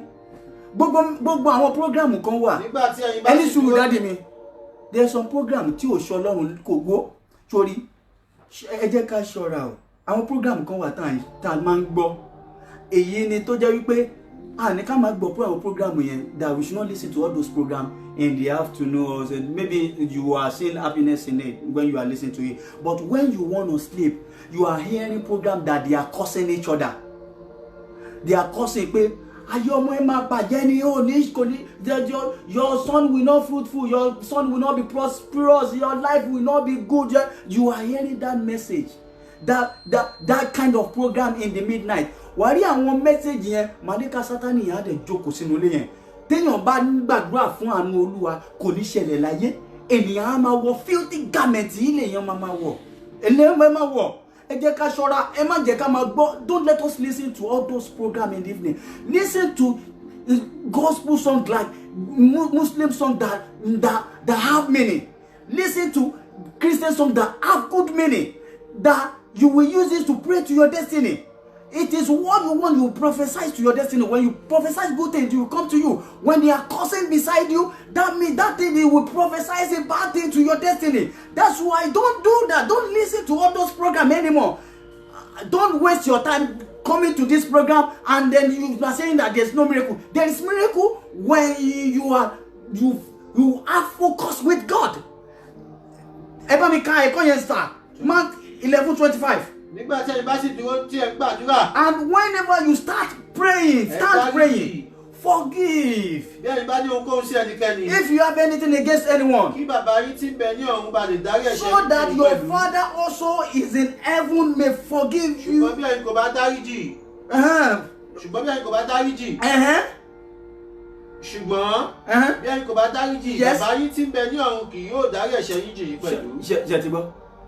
Can you hear that? If you don't forgive, God will not forgive you. And then when you are praying for miracle, it will not happen. You might be blessed today, you will now be facing sorrow. Thank you, Jesus. Ẹ jẹ́ ká ní ẹ̀mí ìdáríjì. Ká lè tètè ká lè máa rí àwọn ayọ̀ Ọlọ́run yìí gbà ní àkókò tó yẹ ká lè máa rí gbà. Wo kí ló ṣẹlẹ̀ nínú ìgbé ayé Lázárù tó a fẹ́ lọ parí ìrìn àjò ọjọ́ program ní Lázárù. John 11:38-44. Wo ta ó ṣe mọ̀ pé a sọ nípa aṣọ òkú, aṣọ tá ń wọ̀ fún ẹlẹ́wọ̀n. Nígbà náà ni Jésù tún kérora nínú ara rẹ̀. Jésù kérora nínú ara rẹ̀. Ó wá sí ibojì. Ó wá sí ibojì. Ó sì jẹ́ ihò. Ó jẹ́ ihò. A sì gbé òkúta lé ẹnu rẹ̀. John 11:38-44. 39. Jésù sì wí pé. Ó wí pé. Ẹ gbé òkúta náà kúrò. Ẹ gbé òkúta náà kúrò. Màtá. Arábìnrin ẹni tí ó kú náà sì wí fún pé. Ó tẹ bá ka. Olúwa. Tẹ bá ka. Ó ti rùn. Nítorí pé ó di ijọ́ mẹ́rin tí ó ti kú. Jésù sì wí fún pé. Èmi kò sì wí fún ọ pé. Bí ìwọ bá gbàgbọ́, wọ́n rí ògo Ọlọ́run. Nígbà náà ni wọ́n gbé òkúta náà kúrò níbi tí a gbé tẹ òkúta náà sí. Ẹni sùúrù dáadé bí sà. Ẹ bá mi dúró níbi tẹ dúró sí yẹn dà. Wò ó. Sórí ènìyàn máa ń wà nínú ayé, wọ́n á dẹ̀ wọ̀ láṣọ òkú. Wọ́n ti dájọ́ fún. Ọjọ́ ti wà. His days have been numbered. That is gonna leave this earth. They will bury him or her with his glory. His name has been numbered. Before they kill someone that has glory, that thing they've planned against that person already. And they've wear him that filthy garment of death already. Before that day, the days that they have been numbered, Satan will now strike and they will now take that person to the graveyard. Nítorí pé kíni kò dúró ti Ọlọ́run. Sórí Lázárù yìí a ti rí ìrìn àjò tó ń rìn pẹ̀lú Ọlọ́run. Tó bá lọ ka verse láti 11 from verse 1 yẹn títí dé gbẹ̀yẹn, wọ́n lọ sọ wípé àwọn tí wọ́n wà níbẹ̀ gan sef wọ́n sunkún pé ẹni tó ti kú ló lóun fẹ́ lọ bá sọ̀rọ̀, níbo ló ti fẹ́ ṣẹlẹ̀. Wọ́n gbàgbọ́. Sórí ìrìn àjò tèmi àti ẹ̀rìn lé ní ọkàn gbàgbọ́ nínú ẹ̀ oríṣiríṣi náà ti ń ṣe yẹ̀yẹ́. Ẹ tẹ̀síwájú wọ́n ṣe yẹ̀yẹ́ lórí ẹ̀. Ọ̀hún dẹ̀ máa rìn kọjá. Wọ́n gbé òkúta náà kúrò. Níbi tá a gbé tẹ́ òkú náà sí. Jésù sì gbójú rẹ̀ sókè. Jésù gbé gbójú rẹ̀ sókè. Ó wí pé bàbá. Mo dúpẹ́ lọ́wọ́ rẹ. Èmi náà sọ jáde. Nítorí tí wọ́n gbọ́ tèmi. Gẹ́gẹ́ bí ọmọ Olúwa. Gẹ́gẹ́ bí ọmọ Jésù. Gẹ́gẹ́ bí ìrìn àjò tí mi ò ní kankan tí mo fi kún ìrìn àjò yìí.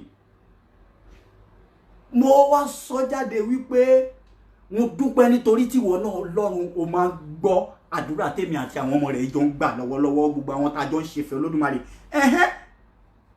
Èmi sì mọ̀ pé ìwọ máa gbọ́ tèmi nígbà gbogbo. Ìwọ á máa gbọ́ àdúrà wa bí a ti ń pè ọ́. Ṣùgbọ́n nítorí ìjọ ènìyàn tí ó dúró yìí. Nítorí gbogbo àwọn tí wọ́n fi gbogbo àwa tá à ń wá sí program yìí, that we are coming to this program, that we are praying together, they are mocking us that kí ni Samson ń ṣe ó kàn tán rẹ̀ ó ń dà yín láàmú, kí ni ìwọ náà ń ṣe ní program yẹn, ìwọ náà ń gbọ́ Sam program Samson, ṣé program Samson ló ń sọ̀rọ̀ ni àbí ohun Ọlọ́run àbí gbogbo àjọ ń gbàdúrà wọ́n fi wá ṣe yẹ̀yẹ́ lọ́wọ́lọ́wọ́ báyìí. Ṣùgbọ́n nítorí ìjọ ènìyàn tí ó dúró yìí ni mo ṣe wí. Nítorí sórí àwọn ìjọ ènìyàn yẹn wọ́n ṣe yẹ̀yẹ́ ni o, wọ́n rẹ́rìn ni o, wọ́n rẹ́rìn èmi àti ẹ̀ náà lọ́wọ́lọ́wọ́ pé mírèkù wo ló fẹ́ ṣẹlẹ̀, kí ló dé ń sọ, níbo ni. Kí wọ́n kí ó lè gbàgbọ́ pé nítorí gbogbo àwọn tí wọ́n fi wá ṣẹlẹ́yà yìí, èyí ni tí a wá sí prógrámù yìí tá a dẹ̀ ń ṣíà prógrámù yìí fún ìjọba ọ̀run, kò ń ṣe fún ènìyàn. Kán lè gbàgbọ́ wípé ìwọ ló pè wá papọ̀ láti máa gbàdúrà nínú ìṣọ̀kan yìí. Nígbà tí ó sì ti wí bẹ́ẹ̀ tán. Ó kígbe ní ohùn rárá pé. Mo wá kígbe ní ohùn rárá ní orúkọ Jésù.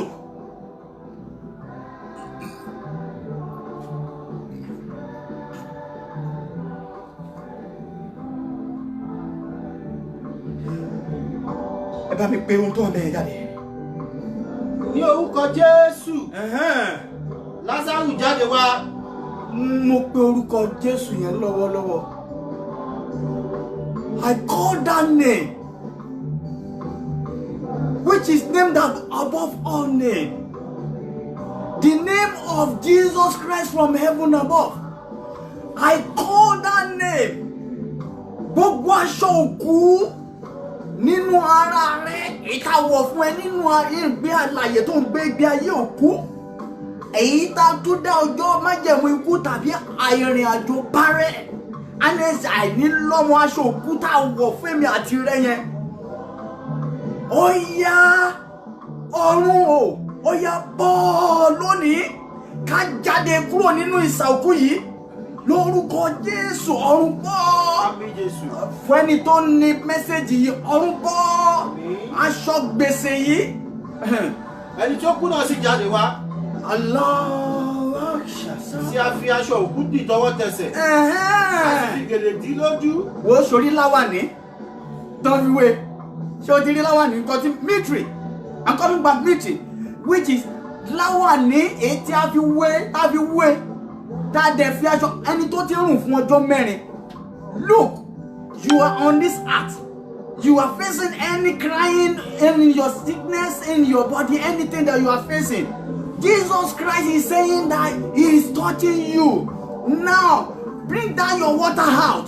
Jehovah is touching you. He's touching your body. He's touching your life. He's touching all your headache. He's touching all your headache. He's touching your body. He's touching it. He's touching it. And call that name which is above names, the name of Jesus Christ, the name of God Almighty. We call that name now. I want you now, Jehovah. I want you in my body. I want you in my life.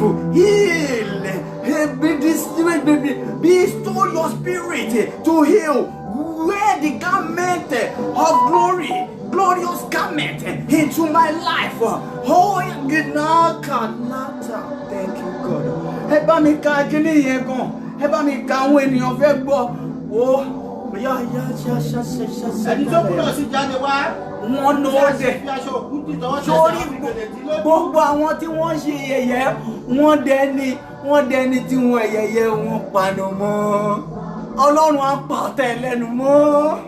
Ọ̀tá yẹn á dẹni ẹ̀sín. Ọ̀tá mi á dẹni ẹ̀sín. Á dẹni ìtìjú. Á rìn wọ́n ọjà.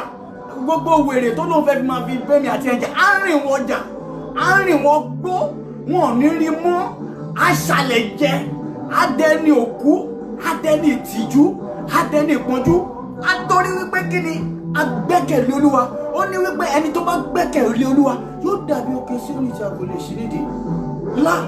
Jehovah, thank you. Jésù sì wí fún pé ó wí wípé ẹ tú ẹ tú ẹ sì jẹ́ kí ó máa lọ. fún ẹni tó ní mẹ́sẹ̀gì yìí lọ́wọ́lọ́wọ́ wo aṣọ òkú lára èmi àti rẹ tá ń pè ní ìpọ́njú tá ń pè ní ikú òjijì tá ń pè ní àìsàn ẹ̀rọ ọmọbí ó yá a tú wa sílẹ̀.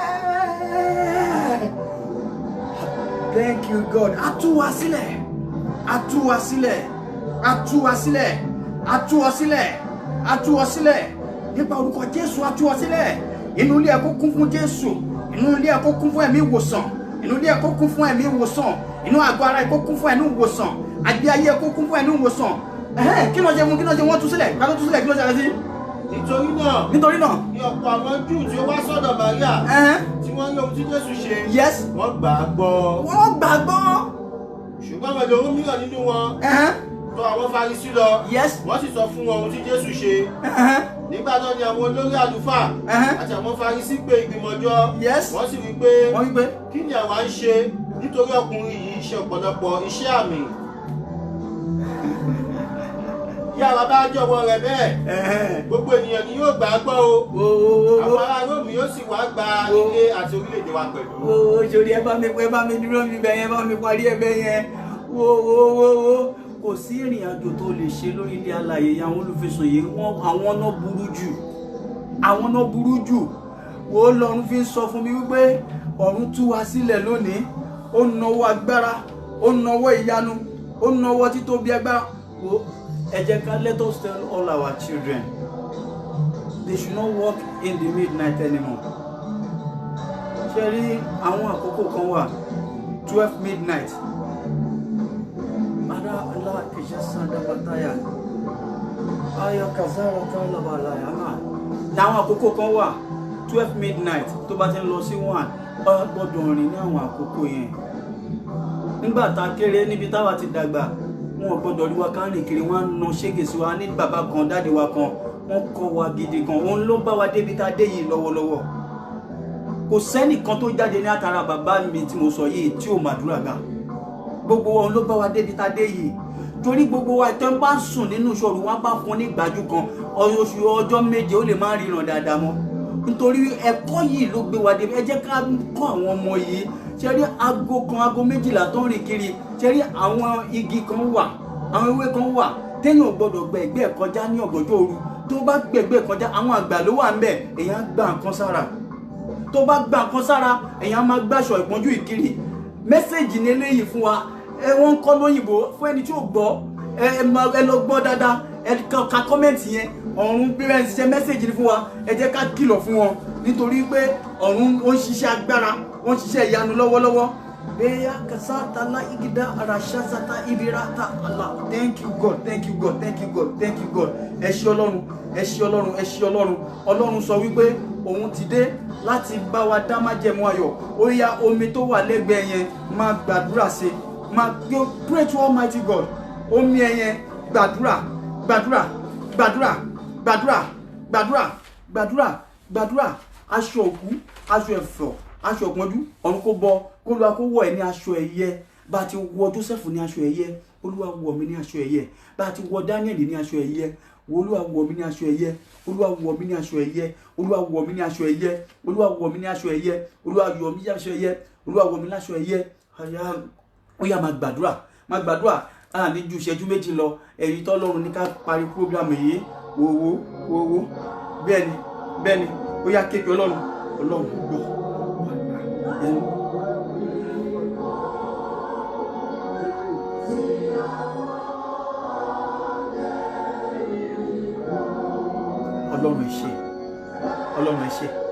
Ọlọ́run ẹ ṣé gbogbo tó fẹ́ anything that you want to happen within 7 days decree to it decree call the name of God pé ọ̀run ti gbọ́ ó ti gbọ́ gbogbo ohun tá a fẹ́ béèrè Isaiah 41:10 kí ló sọ Isaiah 41:10 Isaiah 41:10 kí ló sọ Isaiah 41:10 ìwọ má bẹ̀rù Fear not, for I am with you. Be not dismayed, for I am your God. I will strengthen you. I will help you. I will uphold you with my righteous right hand. Yes, Beno. Gbogbo ẹni tó bínú sẹ́mi àti ìrìn ẹ lójú máa tì. Wọ́n máa dààmú. Wọ́n dàbí asán. Àwọn tí ó sì ń bá ọjà yóò ṣègbé. Gbogbo àwọn tó ń bá ẹni àti ẹja pátápátá wọ́n máa ṣègbé. Ó wá wọn, ìwọ kì yóò sì rí wọn. Àwọn máa wá wọn, a ò kì yóò rí wọn. Àti àwọn tí ó bá ọjà, àwọn tí ó ń bá ọjà mu yóò dàbí asán. Àní bí ohun tí kò sí. Yes. Nítorí èmi Olúwa Ọlọ́run rẹ. Yes. Yóò fi ọwọ́ ọ̀tún rẹ mú. Yes. Èmi ó sì wí fún ọ pé. Èmi ó wí fún ọ pé. Má bẹ̀rù. Èmi ó ràn ọ́ lọ́wọ́. Olúwa ní òun máa ràn wá lọ́wọ́. Má jẹ̀mú ẹni nìyẹn. Ṣẹ́rí, ẹ jẹ́ ká lọ máa ka verse yẹn for that 40 days. After you finish your prayer, that fasting and prayer that we want to do, that when we pray every day, because you have to pray in the midnight before you sleep, and every blessed day you have to be kindle one light, one candlestick. O gbọ́dọ̀ máa tàn candle kan wípé Olúwa ògo mi gbọ́dọ̀ tàn, o gbọ́dọ̀ ṣèwòsàn, o gbọ́dọ̀ tọ́jú mi, ìràwọ̀ mi gbọ́dọ̀ tàn, ìràwọ̀ mi gbọ́dọ̀ tàn. Èyí tí ìràwọ̀ mi ń sùn nínú àrò nínú àrò, èyí tí ìràwọ̀ mi ń sùn nínú àgọ́ adìyẹ, èyí tí ìràwọ̀ mi ń sùn nínú ìsàòkú, ó tó gẹ́. Ìràwọ̀ mi gbọ́dọ̀ tàn. Mo gbọ́dọ̀ sìn ọ́ pẹ̀lú àlàáfíà. Bí o gbọ́dọ̀ sìn ọ́ pẹ̀lú ìtìjú àti ìkorò mọ́. Ọmọ mi tó ń fi ń bú mi yìí, ìyàwó mi tó ń fi ń bú mi pẹ̀lú ìwà èyí, ọkọ mi tó ń fi ń bú mi pẹ̀lú ìwà èyí, ìwọ Ọlọ́run gbọ́dọ̀ nawọ́ agbára, o gbọ́dọ̀ nawọ́ ìwòsàn. Bẹ́ẹ̀ ni Olúwa bẹ̀rẹ̀ iṣẹ́ yẹn. 40 days fasting and prayer for the whole world. Well, all the whole world is in recession now. Ìyàn ńlá ó ti bẹ̀rẹ̀ nínú ayé báyìí. Àwọn olódodo wọ́n jẹ nínú ìyà yẹn. Ṣùgbọ́n láti má jẹ́ kó olódodo jẹ nínú ìyà yẹn, ẹ jẹ́ kí a gba àwẹ̀ yìí gbogbo àgbáyé.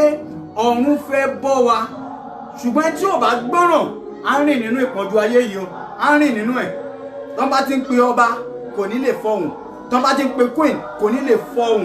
Nítorí pé ká lè fọhùn bí ọba, ọ̀run mú mẹ́sẹ̀jì jáde. 40 days fasting and prayer. Wọ́n ní ká rìnrìn àjò yìí. Ọ̀run ní òun fẹ́ rìn kọjá nínú gbogbo ilé tó ń ṣàìsàn. Olúwa máa wò wá sàn. Bẹ́ẹ̀ ni ẹ ṣé Ọlọ́run. Ó yẹ jẹ́ ká máa kí hallelujah, ká máa pàtẹ́wọ́. Let us clap for Jesus Christ for that miracle that he has done in our body today. Ṣé rí agbára wa kọ́ o? Ṣé rí a sì máa kọrin ọpẹ́, tá máa lùlù, tá máa jó gidi gan. We will praise God with trumpet, with saxophone, that we have to come together and praise God. Ṣé rí mo ti sọ̀rọ̀ nípa ìyìn ọpẹ́ fún wa. Ṣé rí nípa ìrìn àjò Dáfídì nígbà tí ó gbé àpótí ẹ̀rí, nígbà tí Obedi-Odomu, ṣé mo pé Obedi-Odomu náà, àwọn Obedi-Odomu ní aṣọ ikú ní ìgbà kan rí. Nígbà tí àpótí ẹ̀rí pa Ùráyà, náà sọ pé ṣé Obedi-Odomu tó jẹ́ pé olórí bú lòun, òun ò ń ṣe èèyàn láàrin àwọn èèyàn, jẹ́ ẹni ló yẹ kíkú pa náà. Ṣùgbọ́n ọ̀run ọba àṣekọmákù ọba àṣekọmákù ó dẹ̀ wọ́n Obedi-Odomu ní aṣọ ògo fún oṣù 3. Ó dọlọ́rọ̀. Ìwọ tó ń gbọ́ mi, Olúwa máa wọ̀ ẹ́ nínú aṣọ ògo báyìí. Gbogbo ìpọ́njú táyé rọ̀ ẹ́ sí ẹ á di ẹyẹyẹ àríyá, á di ayẹyẹ ijó ọpẹ́. Gbogbo wa á wà jọ jíjó ọpẹ́. After this pandemic yìí, a máa jíjó ọpẹ́ ńlá. Don't say that because of this ṣe rí ìgbà tó bá ṣe kinní tó lágbára gan lọ́lọ́run máa ń rìn iṣẹ́ agbára. Don't say that because there is summer now. O ní gbàwẹ̀ yìí o. Ṣé o pé summer nísìn, everyone is gonna go out. When all of us go out that for this summer, a máa di pé gbogbo wa á bẹ̀rẹ̀ sí ní pé a fẹ́ jayé, a fẹ́ ṣe báyìí. Àwọn táìmù yẹn lọ́lọ́ Sátánì máa fẹ́ fi divert attention yàn. Ẹ má jà ṣe bẹ́ẹ̀. Let us do this thing. Kí a lè jọ jèrè, láti jọ jèrè the goodness of God and experience the miracle of God and rejoice in his presence. Ẹ jẹ́ ká máa yìn. Let us praise God. Let us thank him for what he has been doing. Glorify his name. Glorify his name. After this program, go and listen to this program very well. Go and listen to it very well and try to be using it to pray.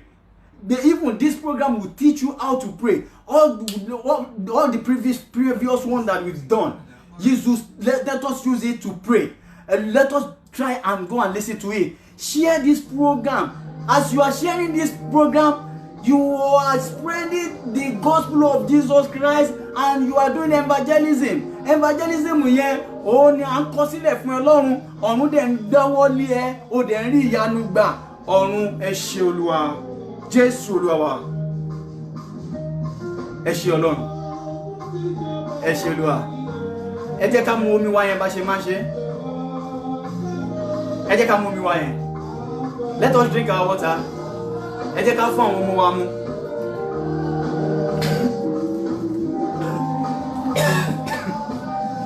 Ẹ jẹ́ ká fún àwọn ọmọ wa mu. Ẹ jẹ́ ká fún wọn mu. Ẹ jẹ́ ká ló kún fi wẹ̀. Kún fi wẹ̀. That you use it to bath. Kún máa fi wẹ̀. Kọ́ bẹ́ẹ̀ ni bá ṣe máa ń ṣe. Nínú láàrin ọ̀sẹ̀, let us tell people to love and like. All this because our message when all these messages is coming out, I'm sọ láàrin ọ̀sẹ̀ ká má bàa miss àwọn kìíní yẹn. A lè máa fún wa ní notification that message ti jáde fún wa tá fẹ́ ṣe láàrin ọ̀sẹ̀ àti àwọn nǹkan tó máa ṣẹlẹ̀ tá máa ṣe ní program ọjọ́ Sunday. Ọ̀run á lè máa sọ fún wa láti máa ran ara wa lọ́wọ́ nípa ẹ̀mí. Ọlọ́run ò ní fi wá sílẹ̀. Olúwa ràn wá lọ́wọ́. My mommy and my daddy, I thank you so much. Fún hours ńlá tá ń lò yìí, and you endure. Thank you very much. Thank you. I appreciate you. God appreciate you. I thank you. All my brothers, all my sisters, all my daddies, all my mommy, for you are watching me and we are praying together like this. I thank you so much. I thank you so much. Jehovah will not forsake you. Jehovah will not forsake you. Jehovah will not forsake you. God will bless you. God will bless you. You are blessed in the mighty name of Jesus. In Jesus' name I pray. Thank you, God. Ẹ ṣé Olúwa. Ẹ ṣé Olúwa.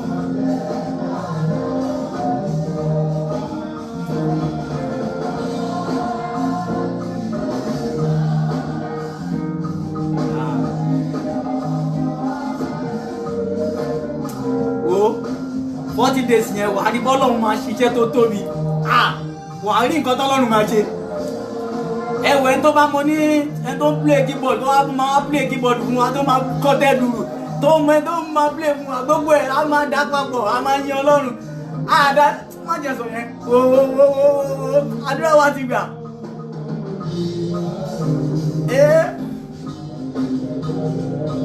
Ó jẹ́ máa jónú ilé tí wọ́n náà wà mẹ́yẹn lọ́pọ̀ ní ọpẹ́ sí kó bẹ̀ sí ní jó fún iṣẹ́ ìyanu tọ́lọ́run ṣe ìmọ̀ fún ní ọpẹ́ sí kó máa jó. Ojú ti àwọn ẹ̀bá ẹ̀, ojú ti Sátánì, ojú ti wọ́n. Jésù Olúwa ẹ̀wọ̀ ẹ̀ta adúpẹ́ lọ́dọ̀ Ọlọ́run. Ẹ ṣé. Ó dáa.